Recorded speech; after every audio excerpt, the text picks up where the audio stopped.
네, 반갑습니다. 안유셉입니다.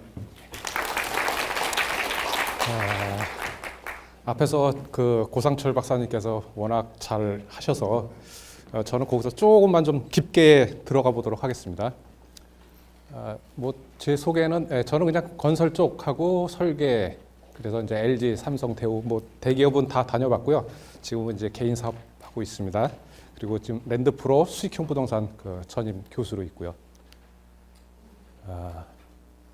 자, 여러분들이 오늘 그 소규모 부지를 어떻게 개발을 해야 될지 이제 그 방법을 좀 자세히 알고 싶어서 왔는데요. 제가 보는 관점에서 소규모 부지 개발은 그 건축이 가능한 규모를 내가 판단하는 것부터가 시작이 된다고 봅니다. 그 건축이 가능한 규모를 그 사전에 판단하는 능력의 중요성이, 우리가 어떤 땅을 사서 수익을 내려고 투자를 하는데 그 수익률을 계산하는 가장 기본이 건물의 규모가 되겠죠. 그래서 건축이 가능한 규모를 내가 땅을 봤을 때 그래도 어느 정도, 그 뭐 매번 설계 사무실에 뭐 아는 사람 있는 것도 아니고 매번 뭐 가설계 떠달라 이거 할 수도 없으니까 제 강의 들으시고 한두 번 정도만 좀 이렇게 해 보시면은 충분히 어느 정도 그 사업성 검토할 수 있는 수준까지는 하실 수 있으리라고 제가 판단을 하고요. 소규모 부지 개발이란 뭐냐라는 제가 정의를 그 건축법 규정 내에서 내 땅에 맞는 최적의 용도를, 아까 그 고상철 교수님께서 여러 가지 용도 말씀드렸지 않습니까? 그 중에서 적합한 용도를 선정하고, 그 다음에 이제 법에서 허용되는 최대의 면적과 높이, 요거를 찾아내는 저는 게임이라고 봐요. 퍼즐 게임이라고. 그 금전적으로 가장 우리에게 밀접하게 관련되어 있는 게 저는 건축법이라고 봅니다. 내가 좀만 노력하고 알면은 여기서 훨씬 뭐 100 정도의 수입을 낼 수 있는데 120, 140 뭐 이 정도까지도 수익을 낼 수 있는 게 건축법이기 때문에 어떻게 보면 가장 우리가 금전적으로 밀접해 되어 있는 게 이 건축법이라고 볼 수 있고요. 우리가 이제 소규모 부지 개발을 하는데 우리가 법에 대한 그 충분한 이해, 노력 또는 그 상호 호혜적인 관점으로 접근을 하면은 적법적이고 이제 합법적인 설계안을 우리가 만들 수 있습니다. 그리고 효율성과 수익성 좋은 건물, 높은 건물 가격을 형성하는 그런 이제 안정적인 높은 수익을 얻을 수 있는데, 불행히도 이거를 하다 보면은 법에 대한 무관심하고 무지 또는 고집 하다 보면 분명히 고집이 생기고 욕심이 생겨요. 이걸 좀 더, 그러면서 이게 이제 불법이나 위반, 건축물 쪽으로 우리가 인간이다 보니까 좀 흐르게 되는데, 그러다 보면 이게 이제 나중에 계약이 파기되거나 뭐 매각 임대에 충분히 어려움이 오는 상황이 많이 옵니다. 그리고 이제 계속되는 뭐 과태료나 그에 따른 뭐 불안한 임차인. 그래서 제가 그 이거 뭐 가장 뭐 원론적인 얘기를 왜 강의 시작도 안 해서부터 이 얘기를 하냐면은, 실제 이제 강의를 들으시다 보면은 제가 왜 이거를 맨 처음부터 강조를 하는지 좀 이해를 하실 거고요. 조금만 더라는 그 욕심이 어쨌든 우리 인간들에게 발생되는 게 기본적이기 때문입니다. 자, 오늘 여기 오신 이유가 소규모 부지 개발에 대해서 좀 알고 싶어서 오신 거죠? 땅은 갖고 계세요? 땅 갖고 계신 분 한번, 조그만 땅이든. 몇 분? 네, 축복 받으신 분들입니다. 땅 벌써 갖고 계시고, 땅 없으신 분도 괜찮아요. 제 강의 듣고 그거에 적합한 땅을 골라서 사시면 되니까 오히려 더 좋은 땅을 고를 수 있고요. 그렇다면 이제 땅을 고르려면 내 실력이, 다들 아까 저 첫 교시 그 강의 때 보면은 질문 드리면은 답이 근데 명확치가 않아요. 잘 알고 계신 건지 모르고 계신 건지. 자, 그럼 제가 그 강의 들으시는 실력을 한번 좀 먼저 알아보고 시작을 하겠습니다. 자, 10제곱미터 몇 평이라고 그랬죠? 예. 곱하기 얼마로 하면 되죠?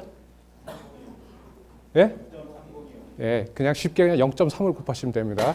자, 그럼 한 평은 반대로 곱하기 3.3을 하면 제곱미터로 환산이 되는 거예요. 이거를 알고 계셔야지 제 강의가 이제 쉽게 빨리빨리 계산이 돼야 돼요. 제가 이게 몇 평인데 몇 제곱미터인데 그걸 다 바로바로 또 설명을 못 해드리니까. 자, 그러니까 제곱미터는 그냥 0.3을 곱하면 평으로 바로 되는 거고요. 자, 한 평은 몇 메다 곱하기 몇 메다입니까? 손 들고 한번 해보세요. 네, 선생님. 1.8에 맞습니다. 정답입니다. 자, 1.8 곱하기 1.8 하면은 이제 그 한 평이 나오는 거죠. 자, 수준이 높습니다. 자, 높여서 맞춰서 하도록 하겠습니다. 요거는 제가 오늘 약 90분 동안 강의 드릴 전체적인 내용이에요. 그리고 90분인데 중간에 쉬는 시간 없이 그냥 달려가도록 하겠습니다. 자, 첫 번째, 건축이 가능한 규모 산출 기법의 첫 번째가 도로 경계선에서 대지 외곽선의 후퇴, 즉 건축선이라는 게 좀 많이 들어보셨죠? 그 건축선 후퇴가 우선 검토가 돼야 되고요. 두 번째는 폭 8m 미만의 도로들이 만나는 코너 부지, 도로가 하나만 접해 있는지 두 개 같이 겹쳐 있는지, 겹쳐 있으면 또 다른 가각전제라는 게 적용이 됩니다. 도로가 두 개 이상 접혀지면 코너죠. 그러니까 모퉁이. 그다음에 내 땅의 대지 외곽선에서 띄어야 돼요. 내 땅 경계선이 있는데 거기서 좀 띄어야 돼요. 그게 대지 안에 공지 규정이 있습니다. 여기까지가 요 세 가지 조항이 그 내 땅에 그 땅을 건물을 지을 수 있는 외곽 라인 유효 대지 경계 설정하는 방법이에요. 그래서 용어는 요거 유효 대지 경계라는 건 제가 만든 거예요. 법에는 없는 건데 여러분이 좀 이해하기 쉬우시라고 유효 대지 경계라고 해서 말씀을 드렸고요. 맨 위에 요 두 개 도로하고 관련된 거, 요거는 이제 도로에 관련된 그 접도 조건입니다. 그래서 도로가 그 대지에 접한 도로가 굉장히 중요해요. 그래서 통과도로인지 골목길인지 우선 그거부터 하고 그다음에 그 접한 도로의 폭이 몇 미터인지 그리고 도로가 교체되는지 요거를 우선 도로에서는 요걸 보셔야 되고요. 그다음이 요거 대지 내의 공지 규정. 그 대지 외곽선에서 얼마를 띄어야 되냐. 건물 종류마다 띄어야 되는 거리가 틀리게 적용이 됩니다. 여기까지가 대지의 그 외곽 라인. 내 땅이 있는데 거기에 다 지을 수 있는 게 아니고 외곽에서 띄어서 그 지을 수 있는 범위를 대지 유효 경계라고 제가 명칭을 붙였고요. 그 다음에는 이제 높이에 가는 거예요. 그 볼륨에 가는 거. 이거는 평면적인 거, 그 면적적인 건데, 그다음 높이에 관한 거는 땅이 속한 용도 지역. 아까 계속 이종이 좋냐, 전용이 좋냐, 뭐 준주거가 좋냐 계속 나온 이야기가 이 용도 지역이죠. 그래서 유효 대지 경계 안에서 건물의 크기를 배치하는 게 이제 건폐율입니다. 아까 대부분 건폐율이 60%라고 그랬죠. 그다음에 이제 건물 높이에 대한 검토가 두 가지가 적용이 돼요. 건물 높이에 대해서는 용적률 많이 들어보셨죠? 그리고 요거에 대한 그 전용 일반 주거 지역에 따라서 정북 방향 1조 제한. 이게 소위 말하는 그 우리가 쉽게 말하는 정북 그 1조 사선 제한이라는 거죠. 그래서 요 나머지 세 가지가 건물의 그 볼륨, 용적을 정하는 요인입니다. 그래서 요거 정북 방향 1조나 이런 거는 땅의 입지나 형상, 땅이 도로하고 어느 정도의 각도로 이렇게 붙어 있는지 그거, 그리고 이게 도로가 남측 도로인지 북측 도로인지 요거에 따라서 그 볼륨이 여러분들이 생각하시는 것보다 훨씬 크게 차이가 나요. 제가 샘플로 그 실제 사례 경매 물건 두 개를 보여드릴 건데 거기에서 거의 뭐 용적이 한 2배 정도 나요. 똑같은 땅인데도. 자, 그래서 여기까지가 이제 건물의 용적까지 산정하고요. 그 다음이 이제 이러면 이제 건물은 거의 다 설계가 됐어요. 그 다음에는 이제 용도를 다시 한번 체크하고 내가 5층짜리로 졌는지 4층짜리로 졌는지해서 용도별 허용 면적이나 이게 법에 적합한지를 판단하고 그 다음에 주차 대수가 제대로 들어가는지 주차 대수를 만족하는지 그러면은 사실은 이제 건물 그 설계가 다 끝나고요. 요거를 실제 사례로 제가 지금부터 그 일종의 사업 계획서로 보시면 돼요. 실제 경매 물건 나온 거 작년에 5월 달에 나온 화곡동의 72평. 그 앞에 전 시간에서는 뭐 26평부터 시작을 했죠. 13평인가? 근데 저는 조금 이제 크기가 커져서 72평짜리를 사례로 놓고 한번 시작을 해보도록 하겠습니다.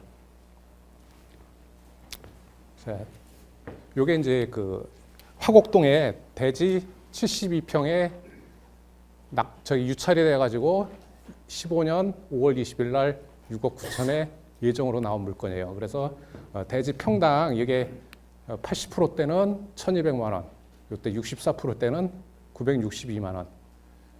이것도 전 시간에서 말씀드렸지만 한 15년, 20년 지난 그 건물이 있는 땅은 건물 가치는 아예 없다고 보고 그냥 다 땅값으로만 평당 얼마로 계산을 해버려요.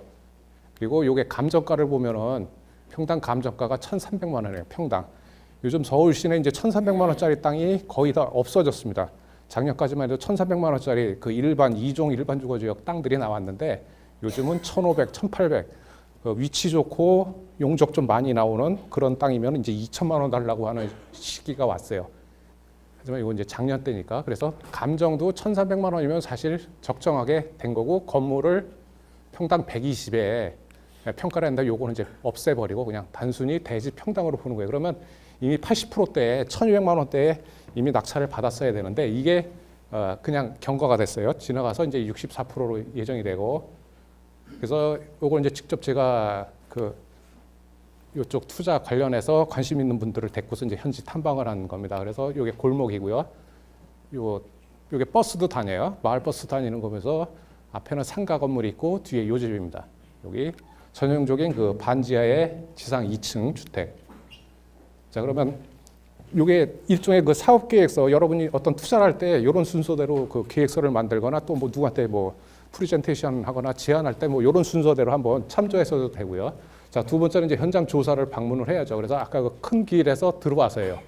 들어와서 왼쪽 편에 있는 거고 와 보니까 이미 이 지역이 분양 사무실, 그래서 그 분양이 이미 붐이 일었어요. 이 동네가 작년에 엄청나게 그 다세대들을 많이 분양을 했었습니까? 그런데 이미 여기도 요거 또 뭐 앞에 길 건너 굉장히 많이 그 분양이 이미 시작되고 있고요. 위치가 요 화곡역에서 이쪽이 1번 출구인가 그래요. 그래서 이쪽으로 나오는 사진을 보시면 여기 1번 정도 뷰가 요 정도입니다. 이쪽 약간 이제 언덕져 올라가고 이건 좀 더 이제 더 언덕져서 올라와서 이쪽 오른쪽을 뭐 여기 주유소 있는데 거기서 들어오면은 들어와서 두 번째 건물 아까 보신 거.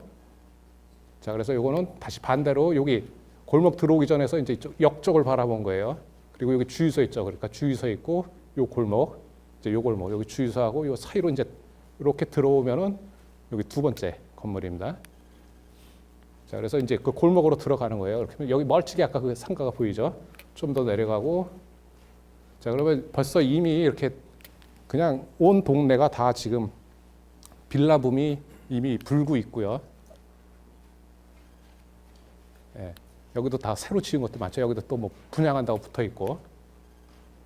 그래서 올해까지 저는 그 빌라 사업은 괜찮다고 봐요. 뭐 지금 뭐 공급과잉이 어쩌 그러지만 그래도 특별히 투자할 만한 아이템도 없고 또 수요도 많고 하기 때문에 저는 이쪽 그 소규모 부지 개발이 어떻게 보면은 요 부동산 시장에서 그나마 할 수 있는 제일 그 강력하고 유일한 아이템이 아닌가. 그리고 위치가 화곡역이 이미 이 마곡지구 개발되면서 5호선 라인상에 있기 때문에 이 화곡역 주변뿐만 아니라 이 일대가 다 그 작년에는 벌써 이미 그 개발 붐이 불었죠. 그래서 여기 보면은 이제 9호선 라인에 그 등촌동, 그다음에 화곡동, 신월동 이쪽 제가 이 사이트 가기 전에 이쪽으로 해서 차로 이제 한 두 바퀴 정도 삥 돌았는데 동네가 다 그냥 군데군데 그냥 그 신축 분양 온 붐이었죠. 근데 그만큼 이제 다 팔린다는 거죠.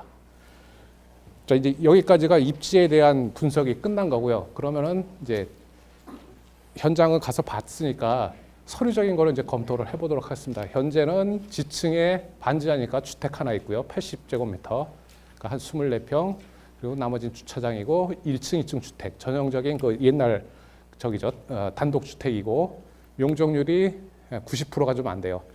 근데 이게 2종 일반 주거 지역이죠. 그러면은 용적률이 200%인데 지금 뭐 반도 못 찾아먹고 있는 거고 건폐율도 서울 2종 일반 주거 지역이면 60%인데 지금 47%고. 그러니까 이미 이 땅은 자기의 유효성을 못 살리고 반도 못 찾아먹고서 지금 쓰고 있는 거죠.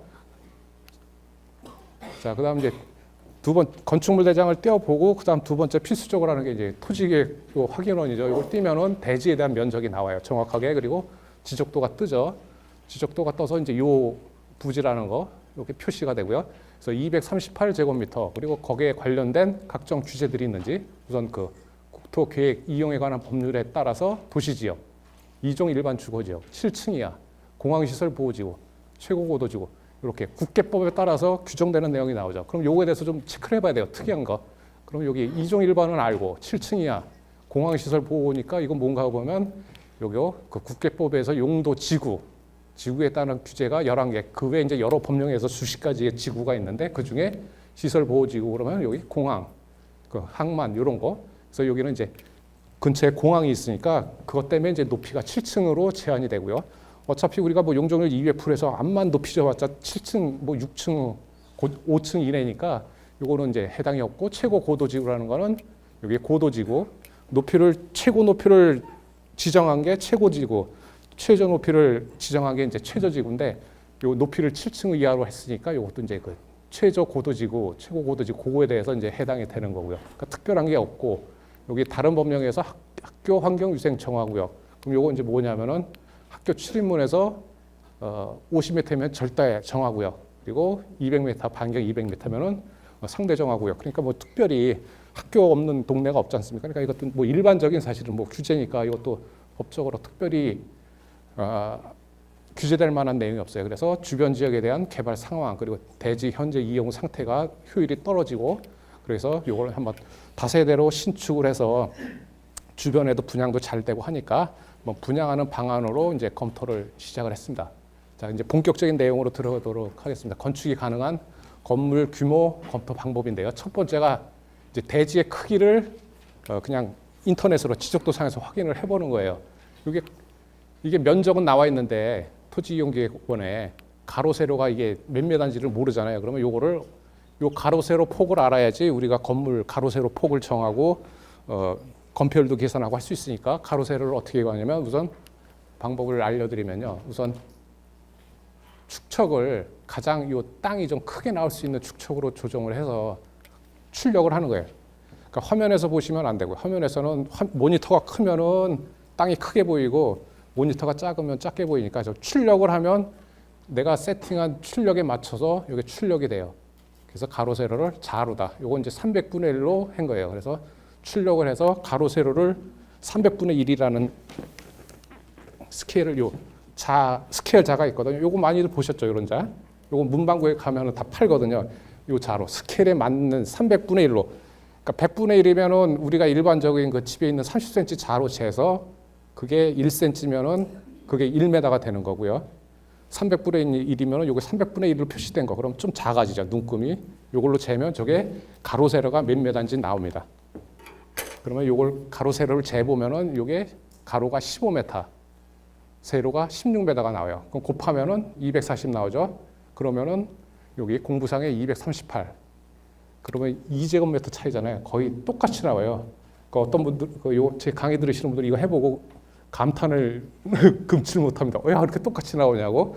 물론 여기 이렇게 잘라진 부분이 있는데 이건 이제 극히 미세하니까 그러면은 대략 15m에 16m, 가로 15에 16이 맞구나 확인이 되죠. 그리고 더 하나 체크할 수 있는 거는 요 도로폭을 재보는 거예요. 도로폭은 대개 4m, 6m, 8m 이런 식으로 나가거든요. 그러면 요 도로폭도 재보면 그럼 요게 4m, 4m가 나오고요. 그래서 자, 그냥 집에서 인터넷으로 토지이용계획 확인원 프린트 꼭 출력을 하세요. 출력을 해서 자로 재보면 됩니다. 스케일로. 자, 스케일은 보통 가격이 3,900원 합니다. 요런 거예요. 요거만도 팔 거예요. 요거만도 조그만 것도. 그러니까 이런 거 하나 사셔서 재보면 되고요. 자, 이제 15m, 16m 땅의 크기를 내가 알았어요. 그러면은 아까 제가 유효 대지 경계라고 땅은 저런데 내가 건물을 지을 수 있는 경계가 유효 대지 경계라고 그랬잖아요. 요거를 어떻게 정하는지 그걸 하려면 제일 먼저 요 도로 조건을 먼저 봐야 돼요. 그러니까 땅에서 제일 중요한 건 도로라고 보시면 돼요. 도로 제일 중요한 게. 자, 그래서 제일 먼저 접도 조건.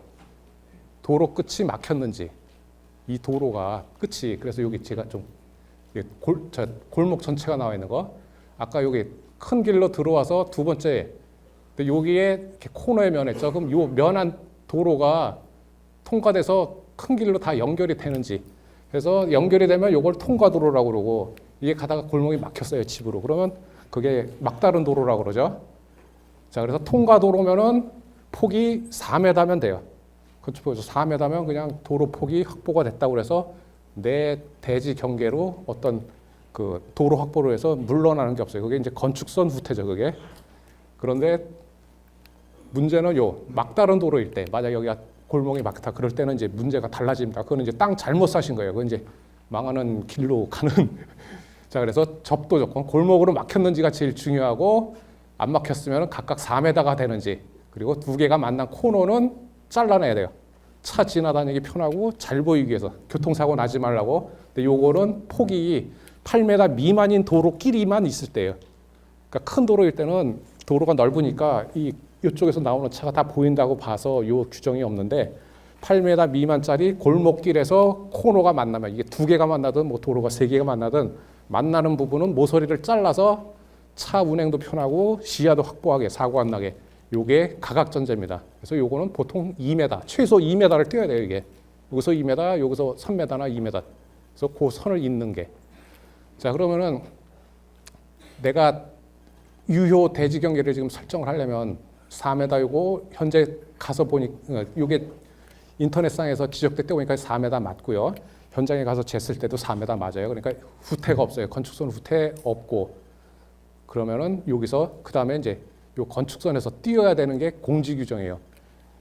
대지 경계가 있으면 거기다 바로 집 지으면은 나중에 그거 준공받을 때 그 벽 헐고서 다시 옮겨야 돼요. 그러니까 요게 굉장히 중요해요. 대지 내 공지 규정. 그래서 건축선에서 요 도로가 만나는 요 건축선 여기서 1m 그리고 인지경계선 인접대지. 자, 내 땅은 도로에 접하거나 인접대지에 접하죠. 둘 중에 하나잖아요.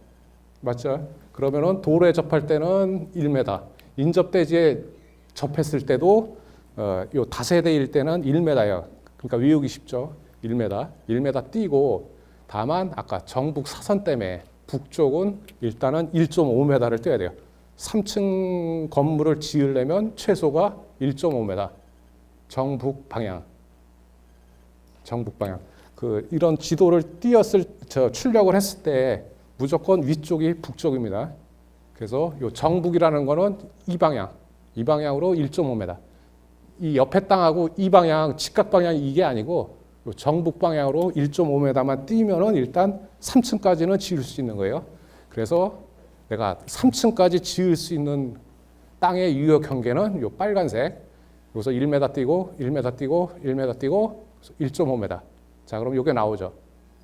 그리고 가각전제 여기도 요게 도로 경계니까 여기서 1m. 그래서 요 라인이 내가 딱 건물을 지을 수 있는 3층까지 지을 수 있는 그 경계선이 됩니다. 요게 유효 대지 경계이고요. 자, 이해되십니까? 안 어렵죠? 건축법이 조금 복잡해 보이지만 사실 이렇게 제가 정리를 잘 해드린 거예요. 이게 사실 규정 한 4-5개밖에 안 돼요. 조금 헷갈리시더라도 그건 본인이 좀 공부가 안 된 거니까요. 조금만 공부하시면 이해가 될 겁니다. 자, 건축법 규정, 도로 경계선에서 그 대지 외곽 경계 후퇴, 아까 건축선 그랬죠. 건축선 후퇴라고도 하죠. 자, 이 대지는 항상 도로에 접해야 되죠. 도로에 안 접하면 뭐라 그러죠?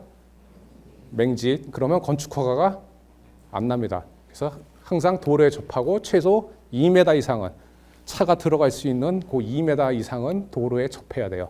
그리고 도로에 접했는데 이 도로가 통과도로예요. 자, 양쪽에 대지가 있을 때는 이게 4m가 안 돼. 그러면 도로 중심선에서 반반씩 부담. 그러면 도로 폭이 이게 3m다. 그러면은 1m가 부족하죠. 그러면 양쪽 칩에서 50cm씩. 그래서 가상의 선을 그어요. 그러면 이게 건축선입니다. 이게. 그래서 건축행위의 모든 기준은 이 건축선이에요. 그래서 내가 접한 도로가 폭이 4m가 아닐 때는 내 땅이 줄어드는 겁니다. 그래서 도로의 폭이 중요한 거예요. 그만큼. 그래서 통과도로 일단 이렇게 계산을 하고요. 자, 문제는 이제 막다른 도로예요. 막다른 도로는 제가 함정이라고까지 써놨어요. 무섭잖아요. 저게 빠지면은 큰일 납니다. 이게 특히 요 통과도로에서 골목으로 들어갔는데 이 길이가 골목의 길이가 깊으면은 멋모르고 차 끌고 돌았다가 이게 되돌아 나가야 되잖아요. 그러니까 이 도로의 폭을 굉장히 넓게 잡아줘야 돼요.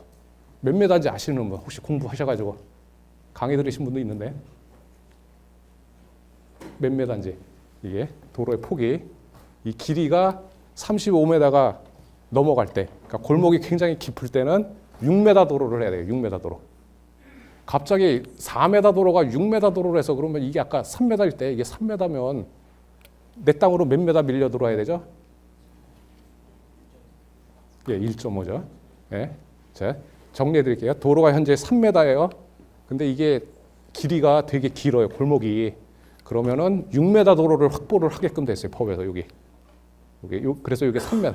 양쪽으로 중심에서 3m씩. 근데 1.5m밖에 안 되니까 내 땅에 1.5m를 더 셋백을 해야 됩니다. 자, 보통 아까 우리가 소규모 부지 그러면 26평, 뭐 13평 그러면은 그게 가로 세로 10m, 뭐 12m, 13m 다 그래요. 이게 72평, 뭐 75평 땅인데 15m밖에 안 되잖아요. 14m. 거기에서 2m, 뭐 2.5m 셋백하라는 건 굉장한 부담이거든요. 수익률이 엄청 떨어져요. 그래서 요 막다른 도로, 특히 진짜 조심해야 될 게 막다른 도로에 접한 거. 근데 의외로 요것도 작년에 경매물건 나왔는 거 연신내역에서 요거 한 15분 그게 이렇게 딱 들어있는데 요 건물이에요. 근데 요거는 골목이 짧아요. 짧으니까 눈에도 딱 보여. 딱 여기 딱 들어와서 요 집인데 여기 물건 나온 게 이것도 굉장히 높은 가격에 매각돼서 90몇 프로에 낙찰됐는데 딱 들어와서 보면 여기 골목이 막혀 있으니까 막힌 골목이네 하고 바로 아니까 이게 골목 길이가 10m 미만일 때는 양쪽으로 1m, 그러니까 2m 도로만 하면 되는 거고 요게 35m 미만, 요게 35m가 안 돼요. 골목 길이가 전체 골목 길이라는 건 전체적인 길이에요. 이게 이쪽이든 최장 기간 제일 긴데 그거에 맞춰서 요 길이가 35m가 안 넘어가면 3m 도로만 돼도 아까 이 4m 도로가 안 돼도 허용을 해주고 허가를 내주는 겁니다. 그래서 골목길만 특별히 요 규정이에요. 그러니까 폭이 2m짜리가 있고 골목길은 3m짜리 있고 갑자기 6m짜리가 되는데 여기에 걸리는 경우가 많죠.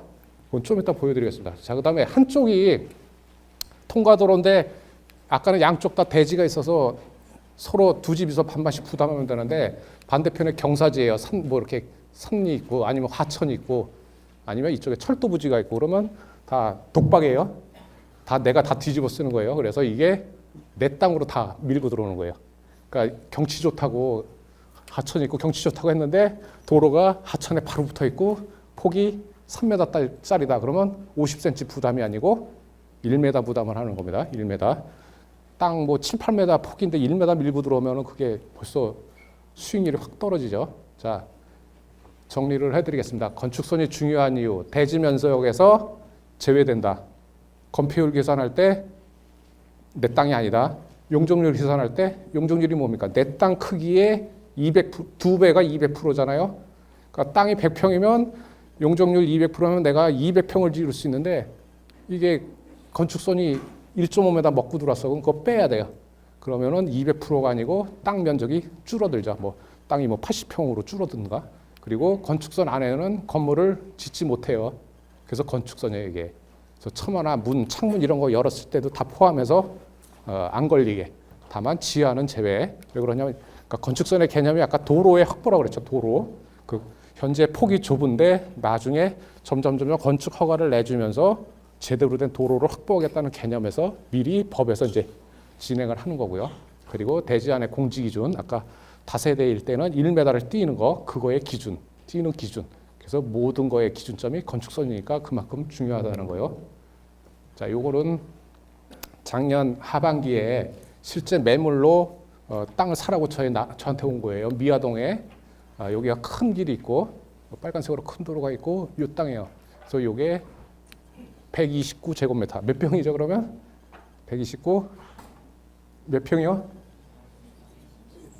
예, 그냥 곱하기 0.3 이렇게 그냥 바로바로 하시면 돼요. 예, 약 한 39평 되죠. 땅이 비슷하죠, 아까 나왔던 거랑. 근데 요 땅인데 평당 1,300에 가격이 나왔어요. 그래서 요 땅을 살까 하고 볼 때 우선 인터넷으로 출력을 딱 해보는 거죠. 토지 이용 계획 확인원. 그랬더니 그때 자동으로 1200분의 1 축척이 딱 뜨면서 출력이 됐어요.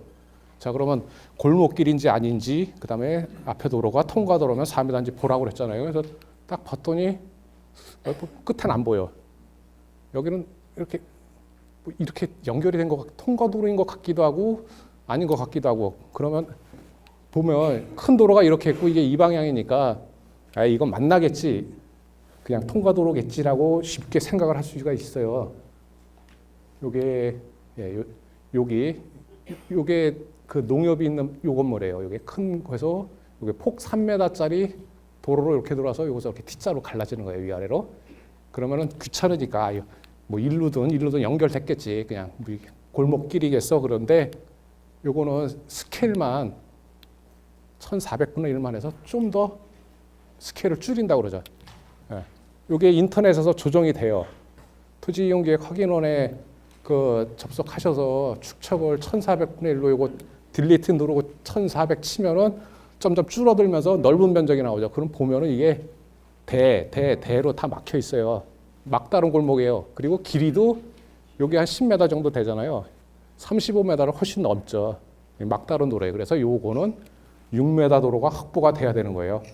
현재 3m인데 1.5m를 내 땅에서 셋백을 해야 되는데 요 폭이 잘해야 한 7, 8m 되는데 거기서 1.5m 셋백을 해야 되니까 이 땅은 안 사는 게 좋죠. 그리고 지적도상으로 이게 파악하기가 힘들어요. 그러니까 꼭 현장을 가보셔야 된다는 거.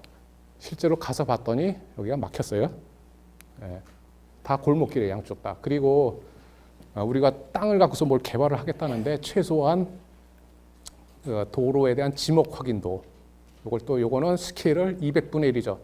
한 200분의 1 정도면 이렇게 땅 크기가 거의 크게 쫙 나와요. 한 4, 50평짜리 땅들은 200분의 1 정도로 해서 요 도면을 놓고서 여기다가 아까 스케일로 가로 세로 재면서 이제 건물을 그릴 겁니다. 그러면 근데 여기서 도로를 더 체크할 게 이게 대로 돼 있어요. 이게 앞에 3m 도로인데 요건 도니까 오케이죠. 이건 도로가 확실한데 이건 대면은 이게 사유지일 수도 있는 확률이 있으니까 요거는 추가로 확인을 하셔야 됩니다. 예, 지목이 도가 아니고 대로 돼 있는 거 추가로 확인하시고요. 자, 그럼 이거 괜찮습니까? 이거 그 법규 내용 설명해 드리는 거? 네. 실제로 잘 모르시죠? 네, 이게 건축을 설계 사무실을 좀 다니면서 이제 한 사람은 쉽게 느끼는데 저는 굉장히 쉽다고 그러는데 자, 아까 이제 유효대지 경계까지 그리고 도로가 왜 중요한 것까지 알아봤습니다. 큰일 났네. 이게 단계가 꽤 많은데 부연 설명을 드리다. 자, 그러면은 여기서 유효대지 경계 요거 보기에도 거의 이 땅에 한 85% 정도 되잖아요. 그러니까 건폐율을 넘어선 거예요 이미. 예, 실제로 이걸 다 못 찾아먹고 요게 건물은 요보다 줄어들죠. 줄어드는데 우리가 어차피 정북 방향 이쪽으로 북쪽으로 건물을 띄어서 지어야 되니까 요 건물 남쪽으로 바짝 붙이고 이 폭도 일정하게 해고서 요것만 계산해서 이걸 줄이는 거예요. 이걸 무슨 얘기인지 아시겠죠? 어차피 정북 사선 제한을 받아요. 일조 때문에 이 뒷집으로 인해서 띄어서 했는데 그러니까 내 건물은 가능한 남쪽에 바짝 붙여버리는 거예요. 그래서 빌라들이 다 도로 쪽에 바짝 붙어 있는 게 최대한 남쪽으로 밀어 붙여버리는 거예요. 딱 최대로 붙이고 여기서 몇 메다를 떼야 되는지. 그래서 몇 메다를 떼야 되는지는 아까 두 번째 단계 건물의 용적 볼륨을 체크할 때는 우선 첫 번째가 건폐율이라고 했죠. 건폐율. 자, 우선 요 땅에서 건폐율 60%니까 아까 238제곱미터였죠. 우리가 요 땅이 거기에 60% 그러면 142.8이 나와요. 그럼 142제곱미터. 즉 요 땅에서 건폐율 60%를 적용하니까 142제곱미터만 지을 수 있는 거예요. 그러면 요 142제곱미터는 요 건물 요 폭은 정해져 있죠. 요건 정해져 있으니까 여기 15m에서 1m 후퇴 1m 빼면 13m잖아요. 13으로 나누면은 건폐율 60에 요 폭이 나오겠죠. 예? 쉽죠. 산수예요. 예, 그래서 142를 요거 13m로 나누면은 10.9가 나요. 요게 10.9야.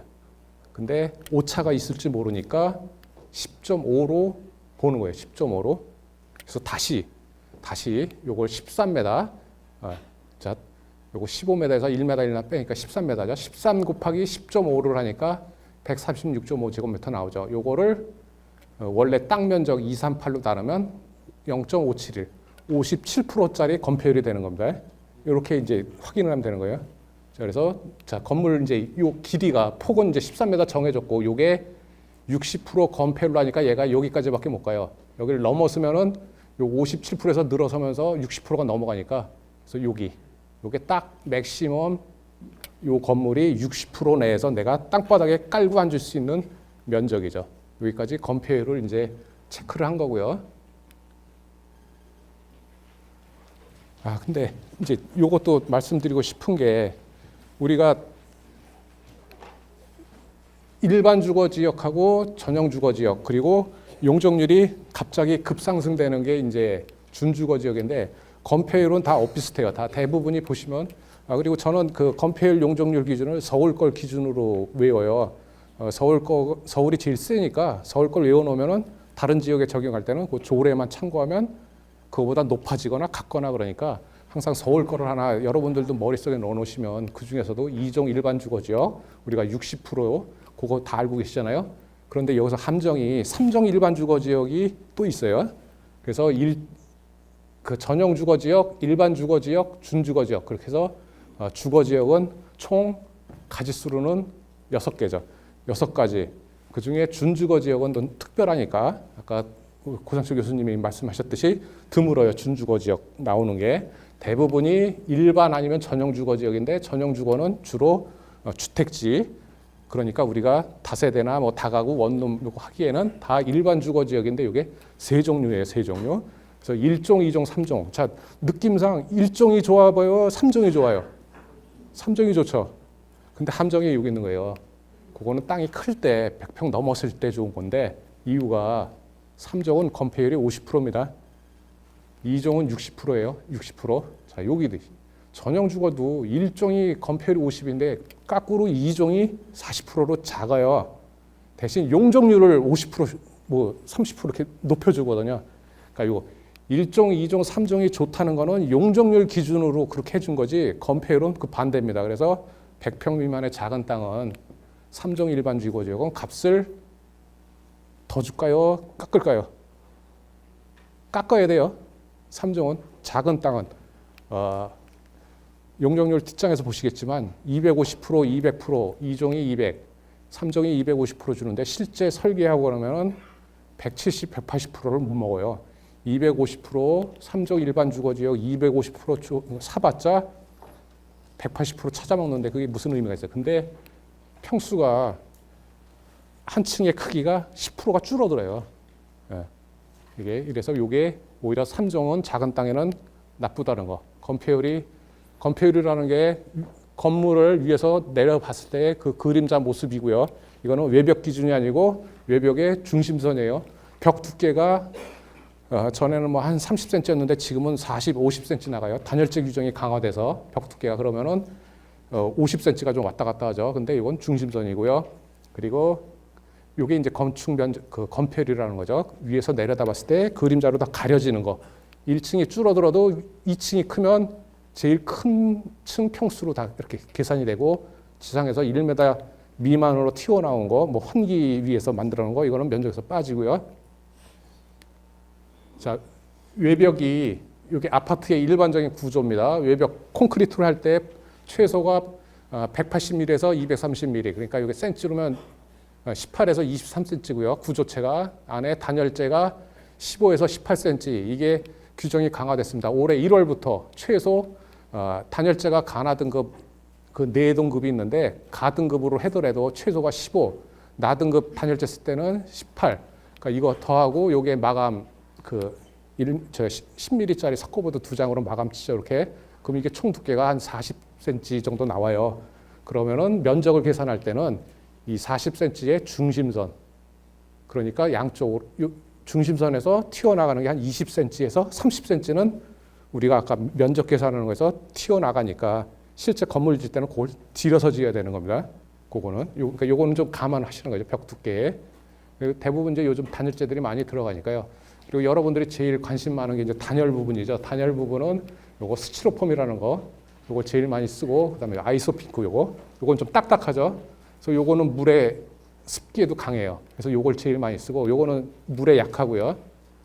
똑같이 발포 폴리스티렌 보온재예요. 그래서 영어로 EPS라고 그러는데 여러분이 뭐 나중에 공사를 하시든 뭐 할 때 그 건축하시는 분한테 뭐 거기 EPS예요, 뭐 XPS예요 그러면은 굉장히 그 레벨 있어 보이시고 그 못 속여요. 그러니까 저 XPS가 이제 압출, 이건 눌러서 뽑아낸 거고 이거는 비드법. 그러니까 이게 스티로폼이 이렇게 구슬처럼 쪼개지죠. 그러니까 비드라는 게 구슬 모양이니까 이게 발포해서 구슬 모양으로 한 거, 요게. 그래서 요게 다 등급이 표시돼 있죠. 스티로폼 보면. 그리고 요건 이제 주택 외벽에 그 아이소핑크. 이건 제품명이에요, 사실은. 제품명이고. 워낙 유명하니까. 그 다음에 유리면. 유리면이 요런 거. 요런 거 많이 보셨죠? 누런 거 벽에. 네, 요것도 흡수성이 큽니다. 그 다음에 요거 반사형. 단열이라는 게 열이 전도되는 게 전달, 그러니까 이런 고체나 이런 거에 통해서 물질을 통해서 하는 전달이 있고, 그다음 공기를 통해서 이렇게 대류, 그다음에 이렇게 그러니까 복사되는 거. 한겨울에 베란다고 유리창 앞에 쓰면 그냥 서늘하잖아요. 그게 복사 냉각이 되기 때문에 그거를 방지하려면 이런 은박지. 그래서 단열재는 그 은박지를 붙여주면은 그리고 공기층을 넣어주면 단열 효과가 높다고 그럽니다. 그래서 이게 알루미늄 대신해서 쓰고, 그래서 이런 식으로 외벽 쌓을 때도 벽돌 외장 벽돌 쌓고 공간 띄고 은박지 대고 단열재 넣고 이런 식으로 하는 거예요. 근데 단열을 할 때는 그 틈이 없어야 돼요.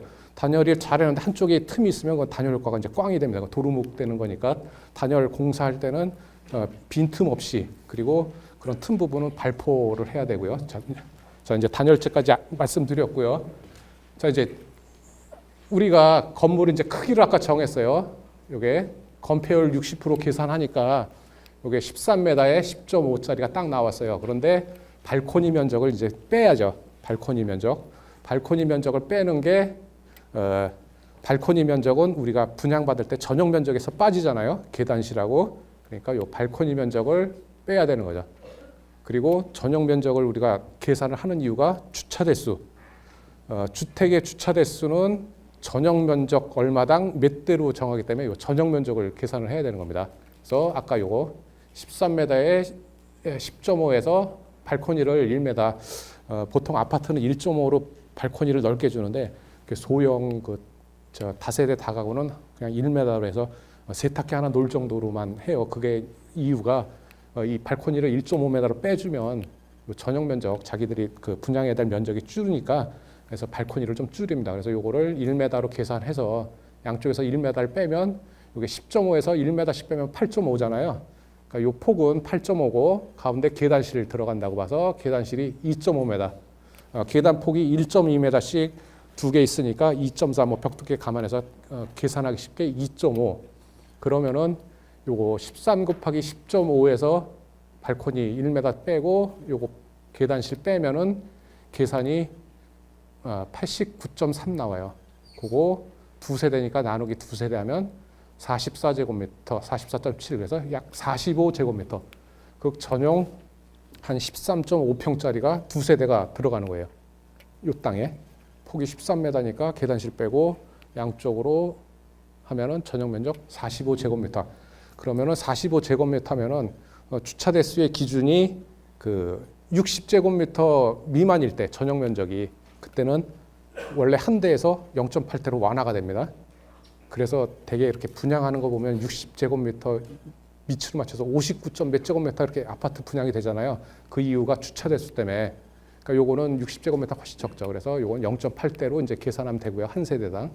여기까지가 이제 건물의 수평적인 거 저희가 계산을 한 거고요. 이제는 높이 계산을 해보겠습니다. 괜찮으세요? 들을만 하십니까? 네. 한 두 번 정도 더 읽어보세요. 강의 들으시고. 근데 이걸 설명을 안 들으면은 봐도 모르실 거예요. 근데 들으면은 한두 번 보면 하실 수 있어요. 네. 그리고 실제로 저한테 강의 작년에 들으신 분 이거 갖고서 주차 대수까지 계산해서 건물 사고 리모델링도 하고 다 했어요. 자, 이제 우리가 그 말하는 그 정북 방향이 이제 인지 경계에서 뛰는 거 1조 제한, 이 규정이 모든 건물을 이렇게 다 잘라버리는 거잖아요. 위층을 이렇게 윗대가리를 도로 사선 제한하고 같이. 그런데 도로 사선 제한은 이제 없어졌고요. 그래서 3층까지는 요 북쪽에서 정북 방향으로 1.5m만 뛰면은 3층까지는 되는데 60% 건폐율 계산하니까 이거보다 훨씬 줄어들어요. 건물이 여기까지 왔어요.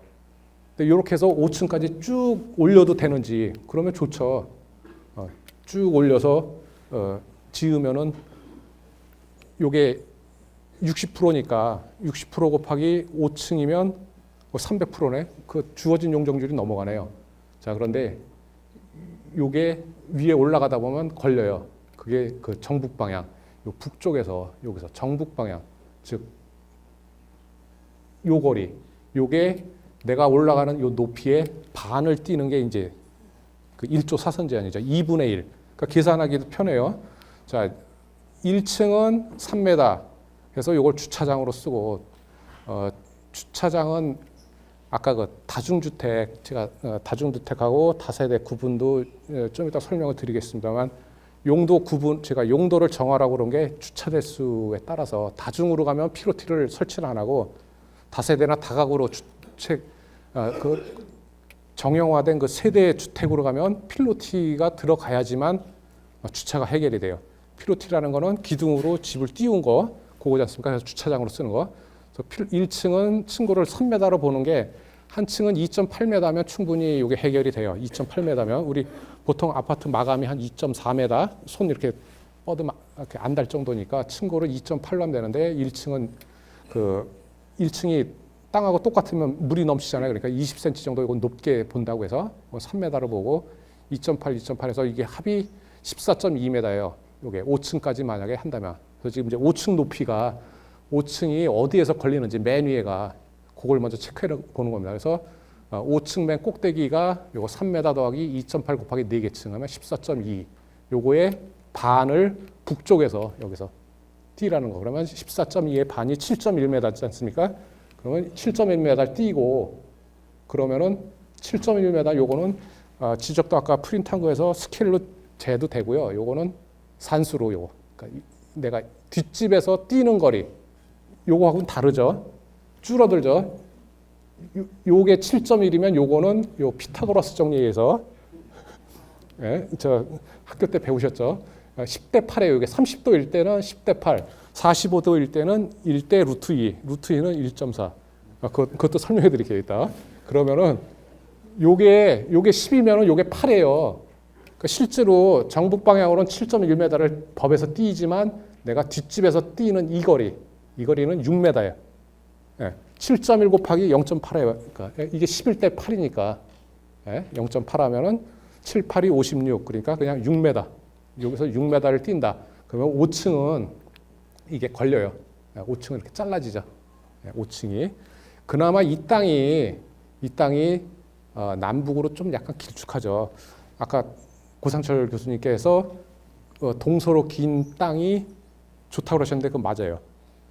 통풍이나 그런 거 봤을 때는 그 땅이 맞는데 순수하게 이렇게 계산적인 숫자적인 판단으로 볼 때는 남북으로 살짝 긴 게 좋아요. 남북으로. 그 비가 한 1대 2나 1.3. 그걸 넘어가면 또 이게 너무 좁아들고 이게 길어지니까 그건 또 쓸모가 없어지고 주차. 그거는 이제 차 진입이 불편해져요. 그래서 1대 한 1.2나 1.3. 가장 어떻게 걸려도 전형적으로 좋은 땅이 샘플로 걸렸는데요. 그래서 5층은 요게 뒤에서 6m를 띄어서 선을 그어보니까 여기에요. 예. 그러니까 5층은 줄어들고 5층이 요만큼 줄어드니까. 자, 그러면은 제가 질문 하나 낼게요. 자, 한 층이 늘어날수록 몇 메다씩 이게 뒤로 밀어야 될까요? 만약에 여기서 5층에서 내가 6층을 진다. 그러면 내가 여기서 몇 메다를 또 뒤로 밀려야 되죠? 네, 맞습니다. 예. 한 층이 올라갈수록 1.4m씩 계단식으로 셋백이 되는 거예요. 그게 1조 조건. 그래서 보통 계산할 땐 2.8번 복잡하니까요. 그냥 층고는 3m로 계산을 하시면 돼요. 3m로. 그래서 내가 5층짜리. 근데 다가구는 5층이 안 됩니다. 그것도 이따 설명해 드리고요. 그건 뭐 아시겠지만.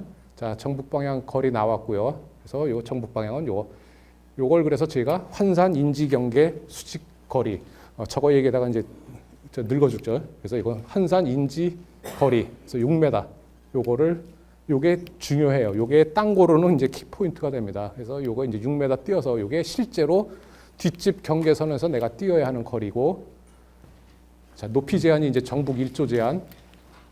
총 6가지의 주거 지역이 있는데 그 중에서 1조 제한 받는 거는 전용 1, 2종하고 일반 1, 2, 3종. 그래서 총 5가지만 해당이 됩니다. 준주거부터 상업지역부터는 이제 1조 제한이 없어요. 그냥 용적률까지 막 지으면 되는데 요 주거 지역에만 전용하고 일반 주거 5가지만 꼭 해당이 되고요. 전면 도로 사선 제한이 앞서 시간에도 말씀드렸지만 이게 폐지가 됐죠, 작년에. 그래서 이게 30% 상승 효과가 생깁니다. 어마어마해요. 용적률이 30% 이상 늘어나요. 저 전면 도로 이거 깎이는 거에서. 그래서 기존 건축물 리모델링, 증축도 가능성이 커졌고요. 그리고 정북 방향 1조 제한도 2013년도에 완화가 된 거예요. 전에는 다 반지하 2층짜리가 규정이 그래서 그런 거예요. 근데 이제 완화돼서 3층까지는 무조건 1.5m만 뛰면 된다. 그래서 그것도 용적률 상승 효과가 10% 정도 생기게. 그래서 합치면은 도로 사선 제한하고 요거 그 정북 방향 제한하고 합치면 한 30-40% 이상의 그 한 3년 전, 2-3년 전보다 내가 사업성이 높아진 겁니다. 이게 굉장히 높아진 거죠. 자, 이거 신강에서 넘어가고. 자, 정북 제한, 정북 1조권 제한에 대한 높이 규정 이게 굉장히 중요하니까요. 자, 높이 여기 3층까지 요게 9m죠. 한 층을 그냥 3m로 해서 9m까지는 1.5m. 요거 넘었으면 그때부터는 높이의 반. 그러면 4층이면은 3, 4, 12 그러니까 요게 6m예요. 요 꼭대기가.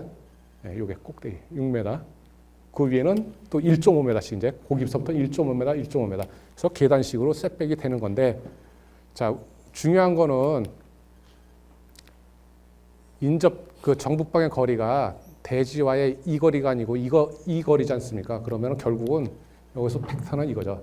정북 방향 대지 경계하고 요게 내 땅이 이루는 각도. 자, 저 각도가 더 삐딱하면 삐딱할수록 많이 띄어야 돼요? 적게 띱니까? 이게 각도가 땅이 더 삐뚤어져요. 그러면은 이거는 그대로인데 요게 줄어들어요. 이게 현실감이 안 오시니까 이게 45도일 때, 그러면 딱 45도일 때, 그러니까 정북으로 그냥 땅이 이렇게 붙어 있는 거랑 45도 삐뚤어져 있을 때의 차이가 5층일 때는 2.25m 차이가 나요. 2m 이상이 5층일 때는 2m 이상이 내가 이걸 더 뒤로 밀어야 됩니다. 그러면은 아까 이 75평 땅에서 건물이 폭이 10m밖에 안 나오는데 2m를 더 이게 왔다 갔다 할 수 있으니까 이 각도가 큰 거일수록 수익성이 높아지죠. 자, 그래서 요 노란색은 도로 사선 제한인데 이건 폐지가 됐죠. 그래서 자, 이제 남측에 땅이 있는 대지 B 필지, 북측에 땅이 그 도로가 있는 A 필지. 여기에서 이제 포인트가 되는 게 건축하는 대지 사이에 요런 도로, 철도, 하천 이런 것들, 건물이 없는 대지가 아닌 게 있을 때에는 그 반대편 경계선 여기. 원래는 이 땅일 때는 인접대지 경계선이 여기잖아요. 여기서 높이의 2분의 1을 이렇게 1조 사선 받아야 되는데 도로가 있다.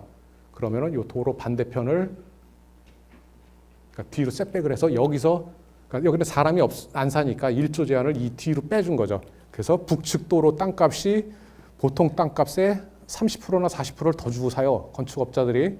그 이유가 이거죠. 건물이 반듯하게 제대로 올라가니까.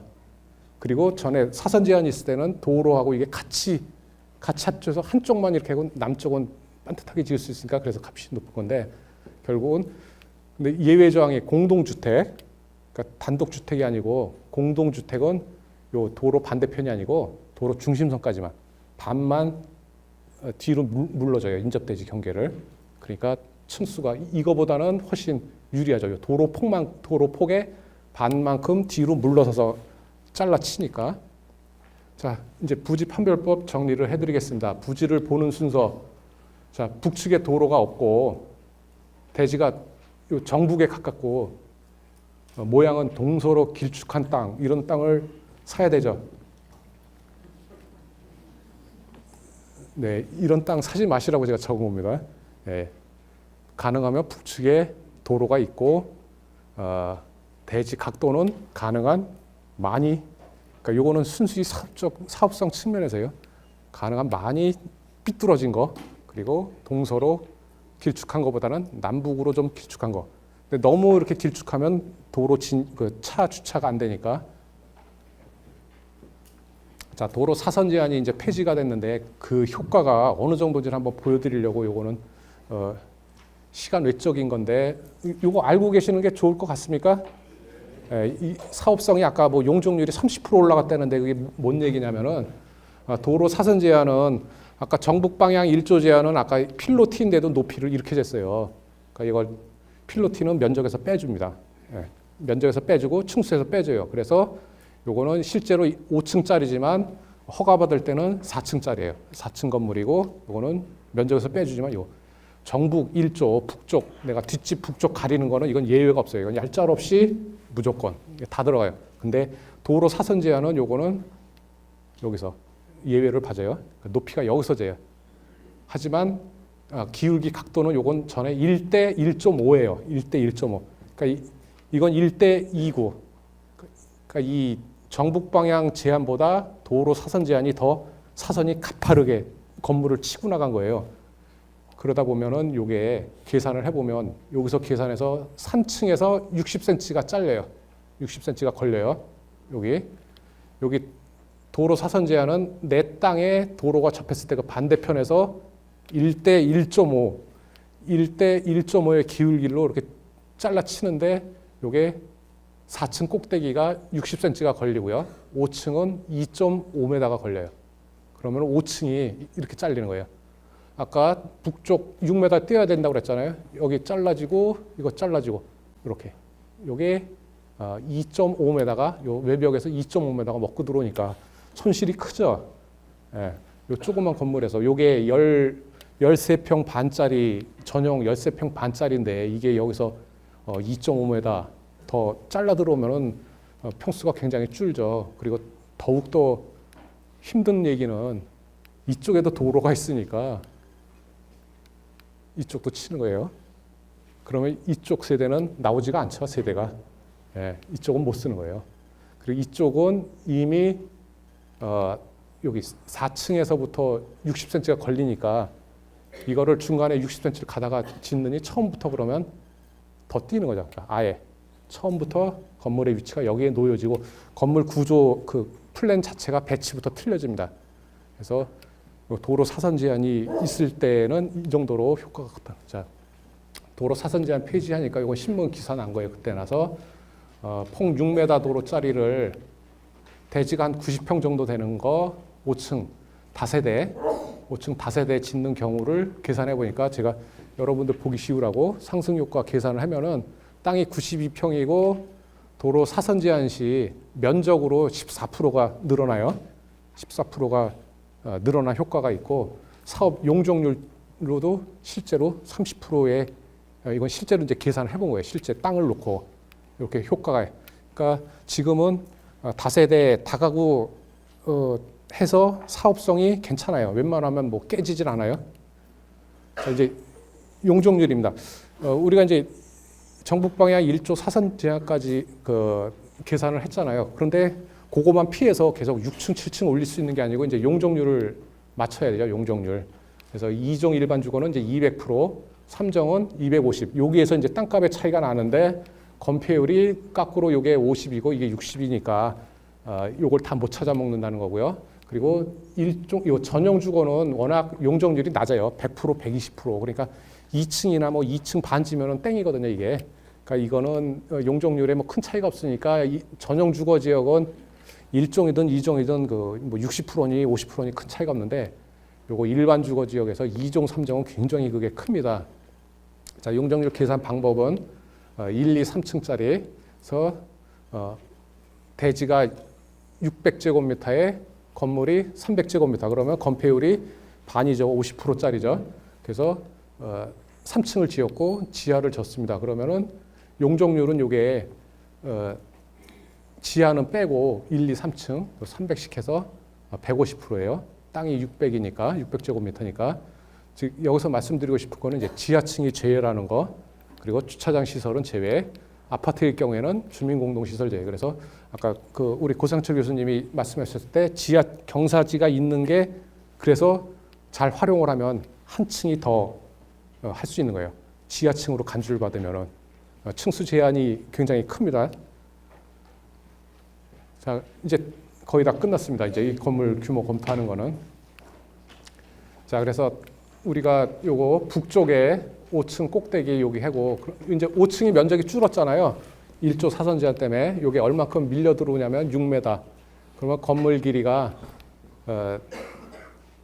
총 요게 16m였잖아요. 땅이 16m에서 여기 1m, 여기 1m. 그럼 2m 빼야죠. 여기 2m 빼고 북쪽에서 6m 밀고 들어오니까 6m. 그럼 남는 게 8m예요. 그래서 맨 꼭대기는 요게 8m. 네, 8m. 8m니까 아까 폭이 요게 5.2m. 요게 여기 15m에서 1m 빼고 그러면 13m를 2.5m 계단씩 빼면 나머지 이게 폭이 5.2m. 그러면은 요 맨 꼭대기층 5층은 요게 폭 5.2에 8m짜리 세대가 되는 거죠. 이게 줄어든 거, 이게 그렇게 계산을 한 거를 나타낸 거고요. 그 설명이 요겁니다. 그러다 보니까 면적이 41제곱미터, 가로 곱하기 세로 하니까 전용 41제곱미터짜리 이렇게 각 세대를 했고요. 자, 이제 건물은 다 이제 용적 규모 검토가 끝났는데 5층에서 좀 줄어들고 필요로 해서 5층까지 지을 수 있는데 주차가 맞는지 그러면 주차가 한 대 폭이 2.3m예요. 2.3m. 그리고 길이가 5m. 요거는 절대 불변입니다. 아직까지는. 그래서 2.3에 5m 폭이 나오는지 2.3 두 대를 여기다 1층에다 넣는다고 볼 때 요 필로티로 그럴 때는 폭이 4.6m 나오죠. 4.6m. 거기에 벽 두께 아까 40이나 한 50cm 되니까 4.6에 40도 하면 5m. 그러면 이게 5.2m잖아요. 그러니까 요거 두 대가 들어가죠. 두 대 들어가죠. 요거 이제 두 대 들어갈 수 있는지만 보는 거예요. 그리고 이게 연접 총 주차 대수가 8대 미만일 때는 이렇게 앞에 차가 막을 수 있는 거예요. 이게 이제 연접 주차라고 그러죠. 연접 주차. 원래는 이게 허용이 안 돼요. 일반 주차장에는 이거 맨날 전화해서 불러내고 하는 게 요 8대 미만의 경우에만 해당이 되는 겁니다. 그래서 전용 60제곱미터 일대가 한 세대당 0.8대라고 그랬죠. 그래서 10세대면은 8대. 그래서 총 8대 미만일 때만 그 규정을 허용을 해주는 거예요. 그래서 보통 빌라 한 세대가 한 동이 10세대를 안 넘는 게 8대 주차 대수 맞춰서 이거 연접 주차가 가능하게. 그리고 도로를 바로 통해서 나올 수 있게. 하지만 이 규정은 요거 도로 포함해서 요 6m는 확보가 돼야 돼요. 즉 차가 이렇게 틀어서 주차할 수 있게 요 규정만 지켜주면. 근데 땅이 이쪽으로 길쭉하니까 두 대 들어가고도 좀 여유가 있어요. 여기 앞에 요거 4m에 2m, 아까 여기 1m 공지, 요 발코니 1m 있고 하니까 요 2m 합치면 6m 되죠. 그래서 주차도 여기 4대씩 8대 충분히 되죠. 돼서 여기 이제 오케이 된 거고요. 자, 이제 규모 검토는 여기까지가 끝났어요. 요 정도면은 내가 지을 수 있는 건물의 규모가 이제 다 나온 거예요. 계산이. 그거는 다음에 이제 표로 제가 정리를 해드릴 거고요. 그리고 이 용도에 대해서도 우리가 개념을 좀 확실히 가져야 되는데, 법적으로 주거로 쓸 수 있는 거, 암만 불황이더라도 주거 시설은 세가 다 나가잖아요. 그래서 저는 가능한 그 개발하실 때 뭐 이걸 상가든 뭐든 땅이든 사서 뭘 할까요? 그러면 저는 우선적으로 그 지역에 주거 시설이 허용이 되는지를 확인해 보십시오라고 그래요. 그래서 1순위로 주거 시설을 넣고, 근데 주거 시설이 들어갈 여건이 안 된다. 그러면 그 다음에 이제 뭐 다른 용도를 하지만, 첫째 주거 가능한 용도. 그러기 위해선 법에 허용되는 주거. 제가 맨 처음에 그 우리 불법하지 말자, 위법하지 말자 그 맨 앞에 한 게, 자 이제 여기부터 나오는 거거든요. 자, 법에 의해서는, 건축법에 의해서는 단독주택, 다중, 속칭 원룸 건물이에요. 그 우리 부동산 사이트나 매매 사이트 보면은 원룸 15개, 20개 그게 요 원룸 건물이에요. 이게 대부분이 거의 다가 다중주택이죠. 그 정확한 건축법으로는. 그다음 다가구. 자, 요건 다 아시죠. 그다음에 공동주택, 아파트, 다세대, 연립. 그리고 이제 도시형 주택, 고시원, 오피스텔, 기숙사, 노인복지주택. 노인복지주택은 이제 분양 못하게 법이 바뀌었고요. 기숙사를 갖고서 이제 조금 요즘 더 저기들 하는데, 그건 뭐 논외로 하고. 자, 요 뒷부분은 요건 이제 주택법에 의한 거예요.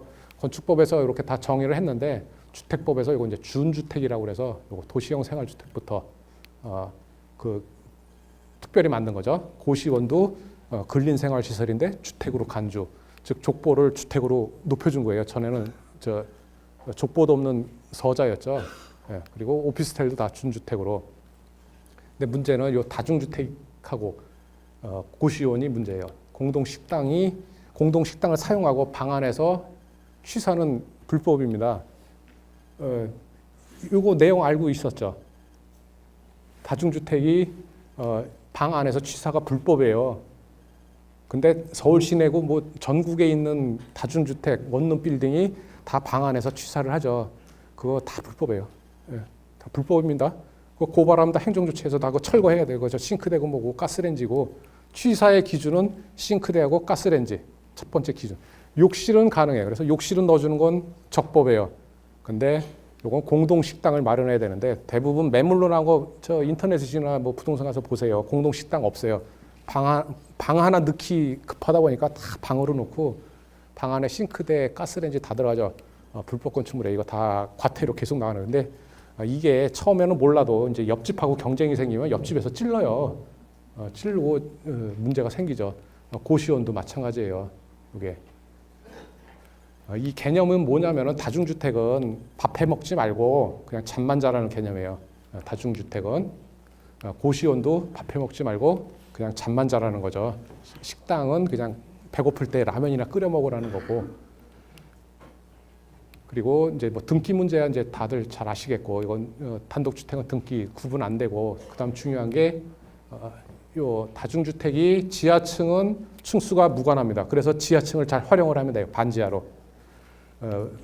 다중주택은 기준이 건축법의 용도마다 규모 제한이 있어요. 다중주택은 3층, 다가구는 3계층, 아파트는 5계층 이상 되는 거, 다세대는 4계층 이하, 연립도 4계층인데 요거 기준은 200평이 넘으냐 안 넘느냐.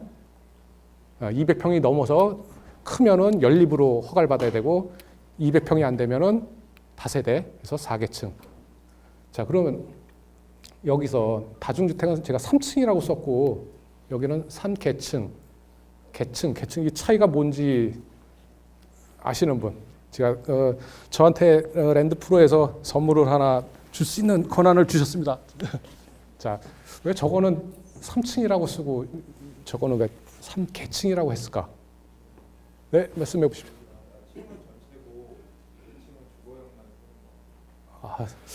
무슨 뜻인지 아시겠어요?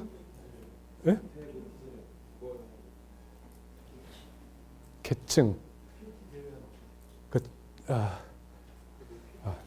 그럼 다음 문제에서 이거 경품을 드리도록 하고 제가 답변을 좀 잘 그냥 이거 괜히 저 시간 없는데 헷갈리시니까 이거는 3층이에요. 1, 2, 3. 4층이 안 되는 거예요. 네. 무조건 1, 2, 3층에 있어야 돼. 1, 2, 3층. 근데 이거는 다세대는 이거 다가구도 3계층이잖아요. 그러니까 1, 2층에 근생이 있고 3, 4, 5 해도 돼요. 그러니까 개수지만 뭉쳐 있어야 돼요. 1층 다가구, 2층 근생, 3층 다가구 이거 안 된다는 거예요. 몰려서 개수로 세개 1, 2, 3층 근생, 3, 4, 5, 6 다가구 된다는 거죠. 그래서 개수로 씌는 게 계층이라고 제가 쓴 거고요. 이거는 무조건 3층이에요. 뭐 1층이 뭐든 2층이든 간에 다중주택은 3층까지만 4층 넘어가지 않게. 그리고 지하는 무관이에요. 지하에 넣어도 돼요. 지하에 넣어도 되고. 하지만 요거는 330제곱미터, 99평, 그러니까 100평이라고 얘기해요. 요건 100평까지만. 대신 100평. 그래서 주차 대수가 2대밖에 안 나와요. 2대. 그러니까 조그만 땅에 그 60% 건물 지면은 그 모틀이 남잖아요. 그게 주차 딱 2대 하면 되잖아요. 연접 주차로. 아까 하듯이 그렇게 지으라는 게 이게 다중주택이거든요. 그게 원룸 주택인데 요거는 다만 조건이 그렇게 완화를 해주면 너 방 안에서 밥 해 먹으면 안 돼 이거거든요. 이거 다 불법이에요. 이거 연말 되면은 뻔칠 신문에 나옵니다. 이거 다 단속해서 막 저 과태료 매겼다고 다 시정 조치하라고 그러면 내가 새 살고 있는데 갑자기 싱크대 빼봐요 주인이 때려치고 나가지. 그래서 제가 욕심 부리지 말자라는 게 법에 맞춰서 하자는 게 그거예요. 법에서는 혜택을 준 거거든요. 차 2대 그 땅 모퉁이에 연접으로 2대 놓으면은 이거 용도 허가해 주는데 그거는 찾아먹고 또 그 취사까지 해면은 이거는 욕심을 부린 거죠. 법에서 뭐 법이 뭐 좀 근데 이건 제가 봐도 좀 그래요. 이거 기준이 뭐 어느 건 다시 주택인데 어느 건 방 안에서 밥 해 먹지 말라고 그러고 어느 건 밥 해 먹으면 불법이라고 그러고 그래서 계층으로 요 4계층 그게 중요하고 그다음에 이제 제일 많은 게 고시원이죠. 고시원은 단독 빌딩으로도 할 수 있어요. 단독 건물로 내가 5층짜리, 6층짜리 땅 하나에 짜투리 땅에 개발할 수도 있고 상가 건물에 한 층을 뭐 내가 낙찰받아서 뭐 150평 이렇게 해서 할 수도 있죠. 그 가능한 게 고시원은 근생이라는 거죠. 근생. 주택이 아니에요, 이건. 건축법에서 주택이 아니고 이건 근생 시설.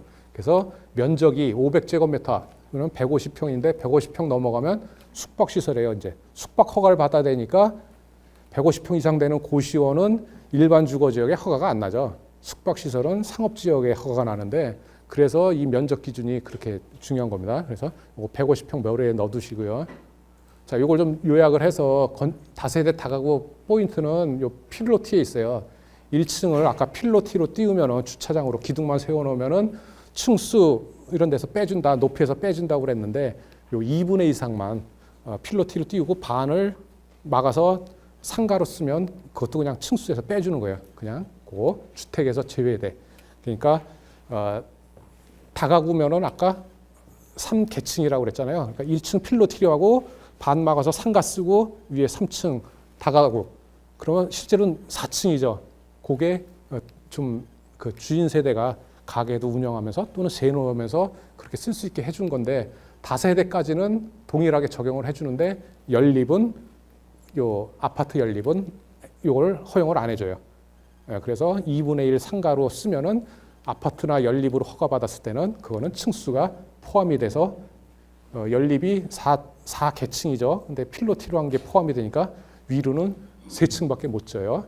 그러니까 요거는 다세대나 다가구에서 상가 반을 층수 다 인정받고, 그다음에 요 세대수가 30세대가 넘어가면 주택법을 이제 추가로 받습니다. 그래서 세대수를 줄이는 게 우리 뭐 보통 땅 하나에 제가 주차 때문에 10세대를 못 넘는다고 그랬잖아요. 0.8대 해서 8대 이내로 하기 때문에. 근데 내가 좀 땅이 여러 개인데 그걸 하나로 묶어서 해서 30세대가 넘어가면 이제 주택법이 추가로 더 붙어버려요. 그럼 주택법은 더 많은 공용시설을 설치해야 되니까 그래서 29세대로 하는 겁니다. 그리고 이제 외관만 봐도 우리가 층수만 봐도 알 수 있게 요거는 1, 2, 3층이니까 요거는 뭐 같아요, 그러면? 네, 다가구 같죠. 요거는 필로티에 1, 2, 3이니까 이것도 다가구 아니면 다세대겠죠. 4층이 안 되니까 다세대로 할 수도 있죠. 근데 요거는 1, 2, 3, 4, 4개 층이니까 필로티 빼고 요거는 다가구가 될 수는 없죠. 요건 4개층이니까. 근데 이거는 면적이 넓어 보여요. 딱 보기에도 200평이 넓어 보이죠. 그러면 요거는 연립이구나. 이렇게 보시면 됩니다. 그래서 이제 외관만 봐도 우리가 용도 구분할 수 있고, 자, 다세대 주상복합 도시형 오피스텔 저거 많이 들어보셨죠? 네? 끄덕이시면 안 돼요. 이거 저도 이제 조금 늘어가지고 유도 질문을 많이 합니다. 자, 이게 엉터리예요. 도시형 오피스텔 없는 거고 다세대 주상복합 이거 그 법에 없는 말들입니다. 그래서 이 용어가 왜 나오냐면 신문 기사에서 아까 다세대 주택이 4층까지 4계층 지을 수 있다고 그랬잖아요. 근데 1층이나 2층에 근생을 집어넣고 3, 4, 5, 6 이렇게 해서 3층이나 5층에 다세대 주택을 넣는데 이 2층 근생을 나중에 이제 허가받고 대부분이 다 주택으로 꾸미죠. 세가 잘 나가니까. 근데 그걸 모르고 세입자가 들어왔어요. 그럼 이제 여기서부터 문제가 생기는 거죠. 이거는 제 다음 시간에 이제 세금 문제 우리 김윤석 교수님이 설명을 해드릴 건데, 이거는 모양은 주택으로 했지만 이건 엄연히 불법이에요. 불법으로 근생 허가 받은 거 2층 주택으로 한 거고, 그거는 주거용이 아닌 근생 시설로 이제 상가로 세금을 내야 되고, 제일 큰 문제는 이게 그 전입 신고라면 임대차 보호법은 받는데, 문제는 이게 그 불법 용도 변경에서 이거 철거해라서 강제 철거하는 경우에는 저항력이 없다는 거, 명도를 거부를 할 수 없다 이거죠. 그러니까 세입자가 그 임대차 보호법 적용을 받지만 불법 부분에 대해서, 그러니까 어쨌든 이게 문제가 많이 돼서 그 문의하러 오는 분들도 많이 있습니다. 자 이제 앞서 그 장황하게 말씀드렸던 거를 이제 한 장에 이렇게 요약을 한 겁니다. 이제 요게 최종적인 이제 사업 수지 분석표입니다. 이제 사업성을 판단하는 거고요. 자, 아까 계산한 거 우리가 한 층이 45제곱미터, 2, 3, 4층이 한 세대가 45제곱미터, 5층은 줄어들어서 41제곱미터 나온다고 그랬죠. 그래서 세대수 2세대. 그래서 요거는 이제 간단하게 엑셀로 만드시면 돼요. 그래서 2세대. 그래서 전용 평수가 한 13.5평, 13.6평짜리 6세대, 12.4평짜리 2세대, 그래서 총 8세대.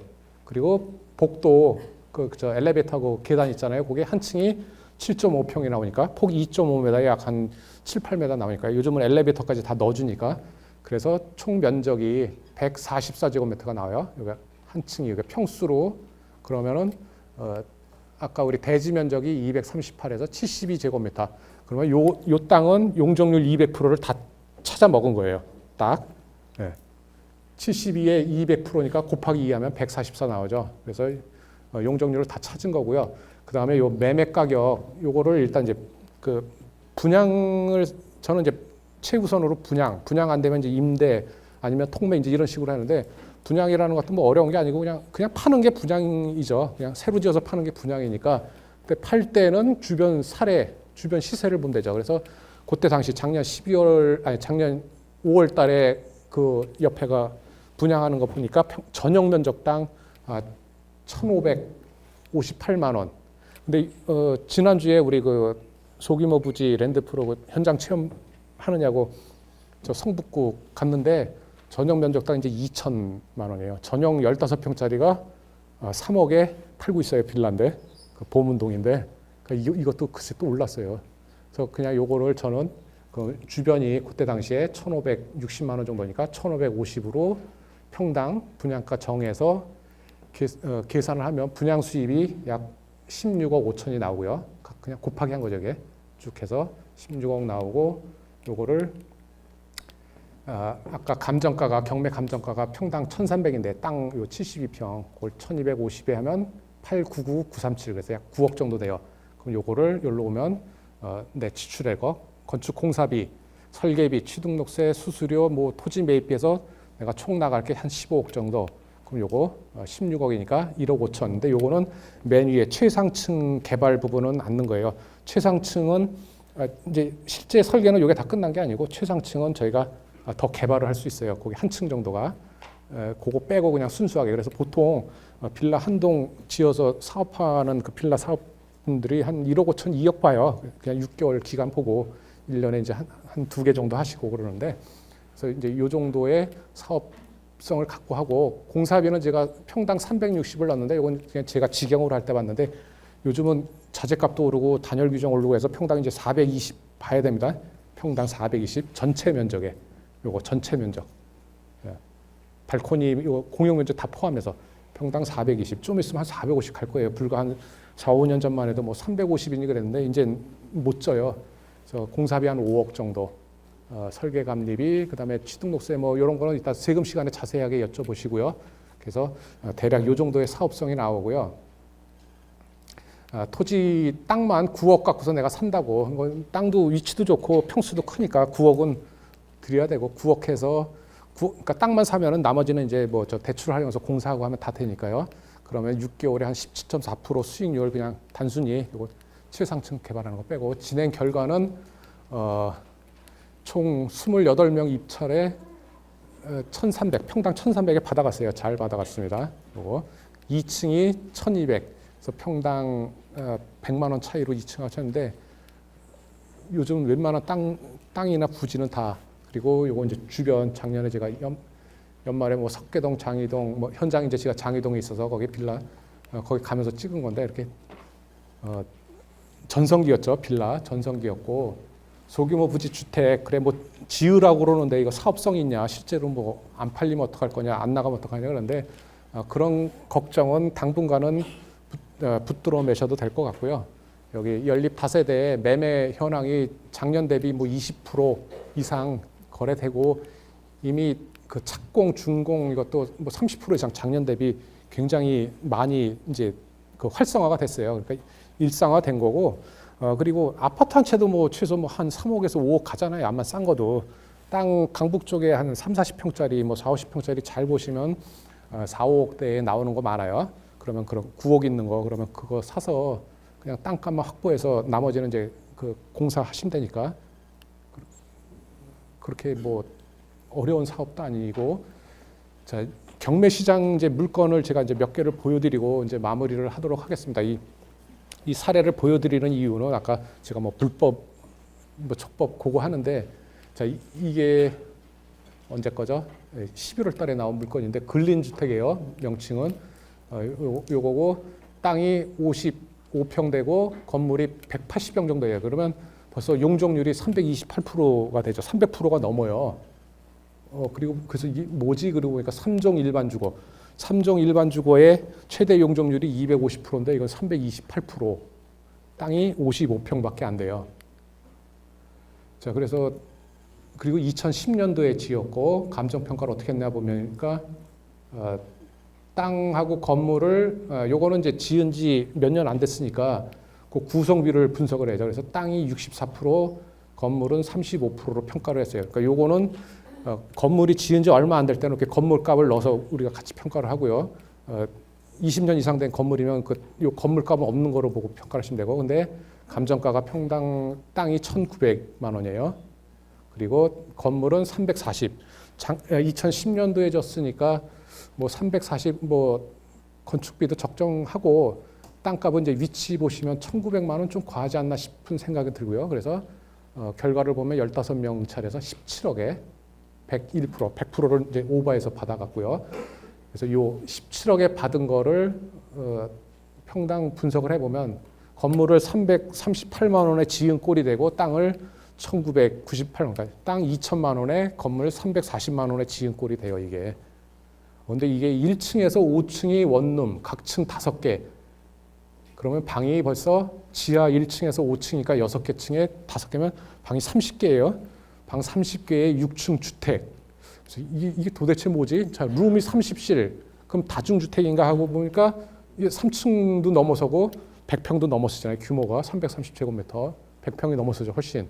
자, 그래서 이게 뭔가 하면 위치는 여기 신대방역 근처예요. 이쪽 신대방역 이쪽에 이런 그 원룸 수요가 많고 인기가 많죠. 그래서 위치도 사거리 코너에 딱 좋고 건물도 괜찮아요. 건물도 화강석으로 하고 밑에는 좀 진한 색으로 옥상에는 이렇게 판넬로 증축을 했는데 요게 이제 요거는 불법으로 찍혀 있고요. 그래서 층수도 보면은 사진이 좀 검해서 그런데 여기 한 층이 더 있어요. 이게 반지하로 이제 집어넣고 1, 2, 3, 4, 5, 6.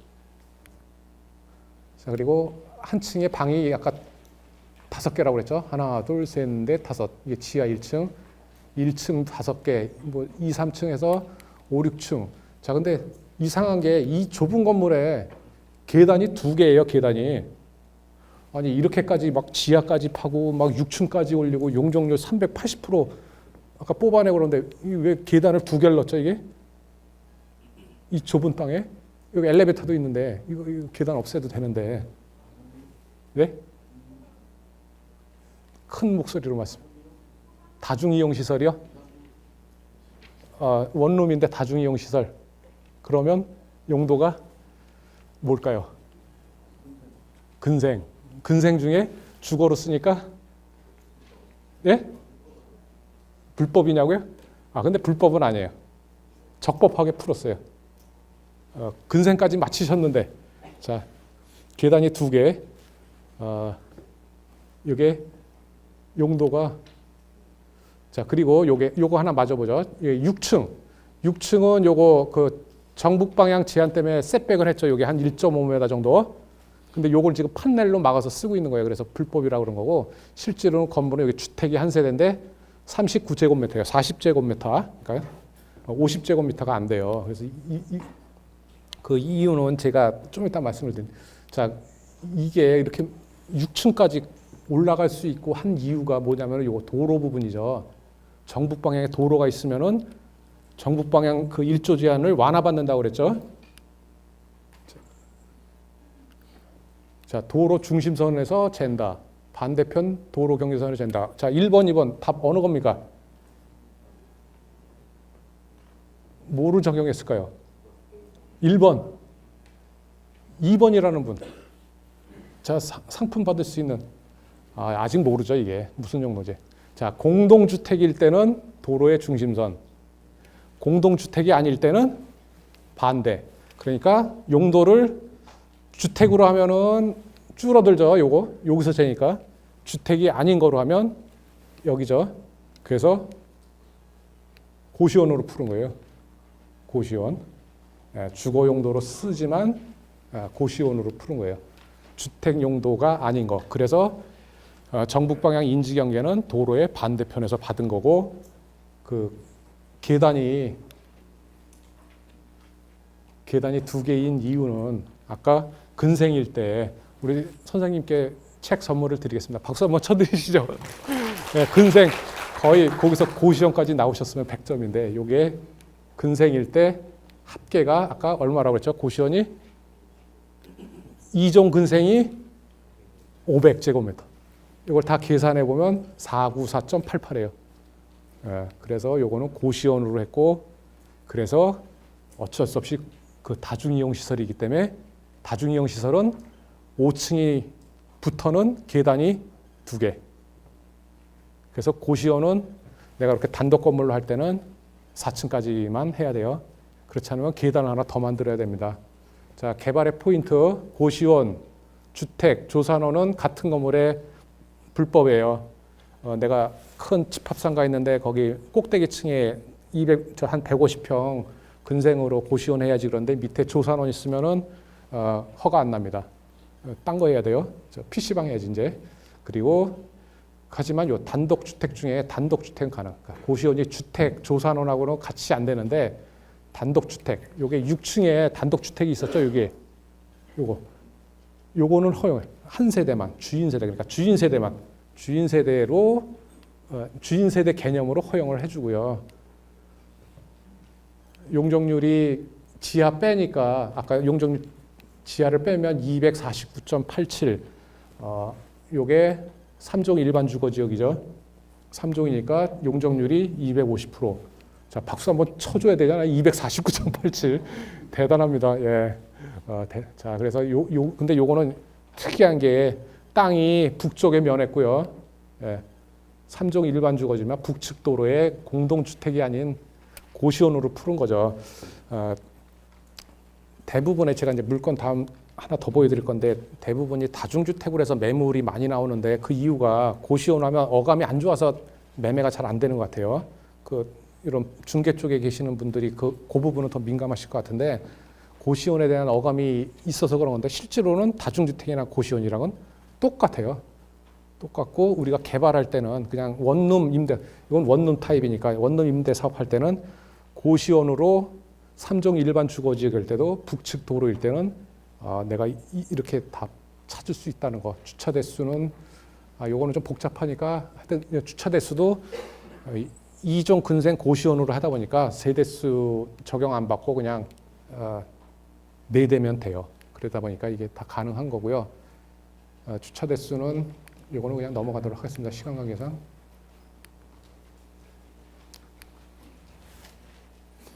자, 반면에 요것도 같은 신대방동.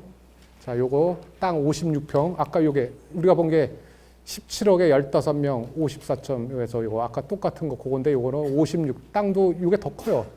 근데 연면적은 이건 100평밖에 안 돼. 이건 180평이나 되는데. 예. 그리고 10억 8천에 2명이 입찰해서 낙찰을 받았어요. 그리고 요거는 고시원 1층에서 5층. 똑같은 거의 비슷한 평수에 벌써 건물 가격이 한 6, 7억 차이가 나요. 이게 그러니까 알고서 개발한 거랑 똑같은 3종 일반 주거.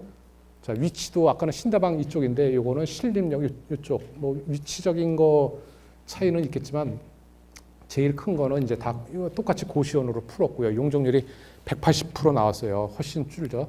훨씬 줄었고. 그래서 고시원도 아까 계단이 2개가 된다는 게 5층부터는 계단이 2개잖아요. 그래서 이게 사무소로 허가를 받은 거예요. 이유가. 근데 실제로는 고시원으로 쓰겠죠. 이게. 가보면 100이면 100 고시원으로 쓰고 있어요. 이게 이제 불법의 길로 접어드는 거예요. 4층까지 올리면 용적률이 안 나오니까 계단을 하나를 더 넣어야 되는데 5층 올리면. 근데 5층부터 계단 넣고 그러면 안 되니까 이제 사무소로 해서 계단은 계단 하나짜리. 그리고 주차도 2대, 깔랑 2대. 왜 그러냐면 근생이니까. 근생은 2종 근생이 주차가 제일 완화돼 있어요. 40평당 하나 건물. 자, 이 땅도 그래도 그나마 작은 도로에 면해 있어요. 북측에. 그리고 각도도 커요. 경사 이게 그래서 인접대지고 뛰는데 결국 요 꼭대기에서 자, 요쪽은 도로니까 일조 제한을 안 받지만 이쪽은 대지가 있으니까 이쪽은 받아요. 그래서 건물이 이렇게 잘라져 나가는 거예요. 예, 4층, 5층 이런 식으로. 그래서 이렇게 잘라져 나가는 거죠. 예, 요게. 예, 재료도 앞 건물하고 거의 똑같아요. 앞 건물하고 똑같이 지었는데도 이렇게 천차만별이고, 그리고 이제 경매 물건은 일반 매매보다 좀 싸긴 하지만 이거는 이제 제가 매매로 매물 나온 거 본 거예요. 50평짜리.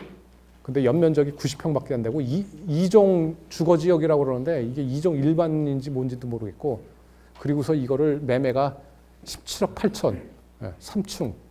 3층에 그래서 월 수익률이 면적 계산하고 이런 거는 이제 다 생략하고요. 수익률이 8% 나온다고 그래서 자기 돈 3억. 근데 원가 계산하면 제가 이거 17억 8천이라고 해서 매매가 똑같아요. 돌 붙이고 이렇게 했는데 반지하 넣고 여기 반지하 넣어서 제가 원가 계산하면 한 11억 나와요. 11억. 그래서 요 소규모 부지를 여러분들이 알고서 직접 하시라는 게, 이 그냥 사면은 거기에 개발 이익이 다 들어 있어요. 그리고 특히 건축은 원가가 공개가 안 되지 않습니까? 이거 원가 모르잖아요. 예.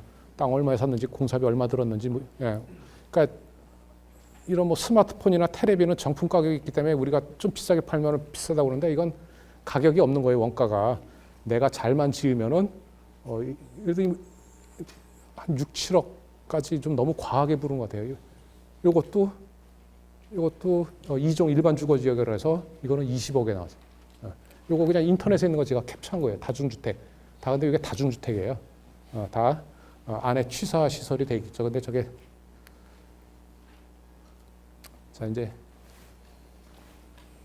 시간이 거의 다 돼서 이제 저도 마무리를 하도록 하겠습니다. 용도에 대해서도 다 파악을 하시고요. 그리고 적용되는 제한 그 규정 좀 확인하시고, 그거를 이제 사업을 하는데 일정이 그 순서가 이렇게 됩니다. 우선 개발 기획 단계죠. 그러니까 여러분들이 이제 지금 이제 첫 저기 할 때는 사전 검토하고 가설계, 규모 검토하는 거죠. 규모 검토만 하면 돼요. 몇 평 정도 나오는지, 이 땅에 이게 2종인지 3종, 그리고 그걸 갖고서 이제 사업 계획을 만드시면 되고, 그걸 갖고서 결정을 해서 부지 매입을 하죠. 요게 이제 개발 단계죠. 부지 매입을 하면은 그다음에 이제 인허가를 받아야 되죠. 인허가 받고 본설계하고 착공 신고하고 공사 들어가면서 감리, 상주 감리는 아니지만 감리해서 감리 보고서가 나오면 이제 준공 검사를 받는 거고요. 그다음에 준공이 끝나면은 입주를 시키죠. 그게 분양이든 그냥 임대든, 그리고 사용하고, 그다음에 20년이고 쓰면은 이제 낡으니까 다시 노후 진단을 해서 이걸 그냥 철거 안 하고 쓰겠다 그러면은 이게 리모델링으로 가는 거죠. 똑같이 사전 검토, 설계, 사업 계획서 가고요. 이걸 부시고 새로 짓겠다 그러면 다시 일로 오는 겁니다. 그래서 전체적인 과정은 이렇게 개발 단계, 건축, 그다음에 입주 유치, 사용 단계 이렇게 하고요. 각 단계에서 중요한 내용들은 이때 취득할 부지 매입할 때 개인으로 하느냐, 법인으로 하느냐, 그거에 따라서 세금 부분, 비용 부분, 처리 부분, 사업자 등록, 임대사업자, 요거 다 다음 시간에 설명 자세히 들으시고요. 소유권 이전 등기하면서 이때 법인으로 할지 개인으로 할지 장단점이 굉장히 많이 있어요. 이제 저는 주로 법인 위주로 많이 했는데 그게 이제 비용 처리가 잘 되기 때문에, 그리고 저는 한 건 끝나는 게 아니고 계속 연속 사업하다 보니까 법인으로 많이 했고요. 취등록세 납부할 때 요거 신설법인, 수도권 이거 취등록세 이거 따블 내야 됩니다. 수도권 내 사업자 내에서 이거 하면은 따블 내요. 2,500만 원 냈고 5천만 원 냅니다. 요거 제가 아는데 한 5년 걸렸어요. 실제로. 그래서 그리고 자 이제 이렇게 설계가 끝나면은 견적해서 시공사 결정을 하죠. 그리고 공사가 끝나면 소방검사 받고 정보통신 사용 승인 신청해서 건축물 등재를 하면서 여기 이제 보전 등기하면서 또 취득세 내고요. 건물 지으면서 이때 땅이 두 필지면 뭐 합병을 하든지 분할을 하든지 하고요. 자, 그래서 대부분의 일은 요 가설계부터 건축사가 준공검사 시공할 때 공사행도면까지 해서 요 업무를 건축사들이 하고요. 요 개발 단계 땅 보고 할 때는 우리가 통상적으로 이제 부동산 컨설팅 업체 자문해서 하시죠. 요거 부동산 컨설팅 하고, 그리고 시공은 이제 시공업체 요때 견적 나오고 그러면은 요때 공사도구 계약하고, 그러다 보니까 이게 좀 분절이 돼요. 업무가 시공 따로 설계 따로, 그리고 입주하고 그럴 때는 분양, 대행, 임대 중개하고 그다음에 이제 시설 관리할 때는 업체에다가 맡기면 뭐 청소도 해주고 이렇게 관리 대행하고 다시 리모델링하면 뭐 신축하면 다시 건축사가 되는데 이 전체를 총괄적으로 이제 관리 진행하는 게 프로젝트 매니지먼트라고 합니다. 이걸 PM이라고 그러고 주로 이제 제가 하는 일이 이거고요. 전체 사업 기획부터 공사 관리까지 요 앞부분을 빼고 요 공사 설계하고 공사 부분만 하는 걸 이제 CM이라고 그래요. 컨스트럭션 매니지먼트. 요거는 좀 많이 들어보셨을지 몰라요. 뭐 CM 그러는데 이건 이제 그 대형 업체에서 설계해서 시공까지. 근데 저는 이제 기획부터 끝까지 이렇게 맡아서 하고 앞부분만 우리 개발하고 건축 단계에서만 중요한 내용만 알아보면 요 가설계할 때는 기본 구상하고 건축 공사비 또는 금융 이용 방안 이런 거에 대해서 다 포함해서 이제 사업 계획서를 준비를 합니다. 근데 요 지목이 대지가 아닐 때는 그 형질 변경 요거 뭐 농지나 이런 거는 개발 행위 허가 신청해야 되고요. 그리고 땅이 경계가 불분명할 때는 경계 보건 측량을 해야 되고 그래서 요거 다 하면서 상하수도 전기 요 기반 시설이 중요해요. 어떤 데는 아직 서울 시내 강북에도 가스가 안 들어오는 데가 많아요. 그 가스 끌어오는 데도 한 1,000만 원 이상 들거든요. 그러니까 그런 게 다 들어오는지 정하죠. 다 서류 검토해서 대지 구입을 이렇게 결정을 하는 겁니다. 대지 구입 결정하면 설계 의뢰를 하죠. 대지 구입하면서 설계 의뢰.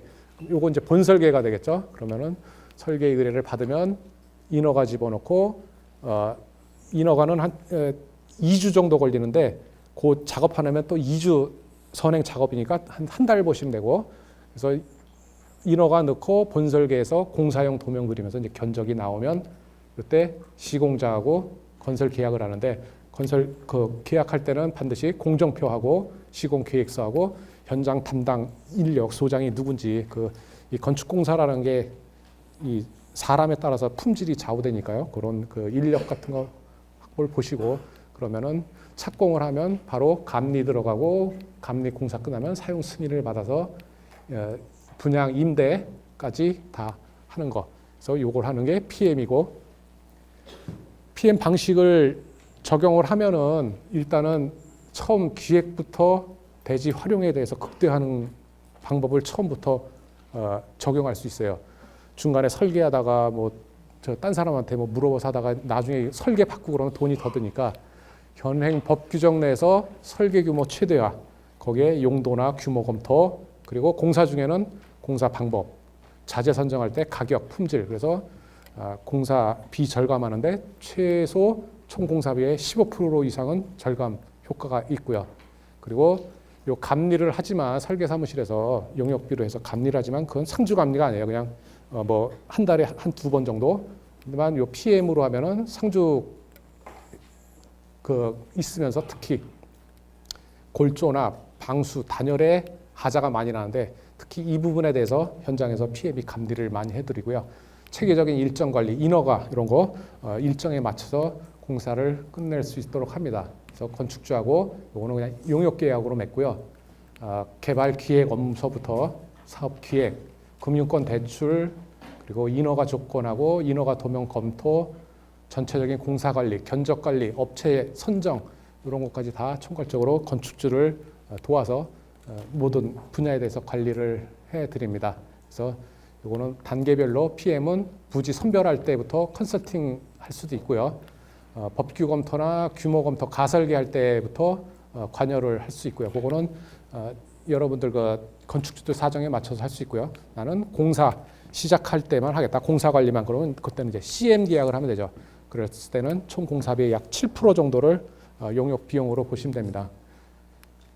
네, 이상 강의를 마치도록 하겠습니다. 네. 너무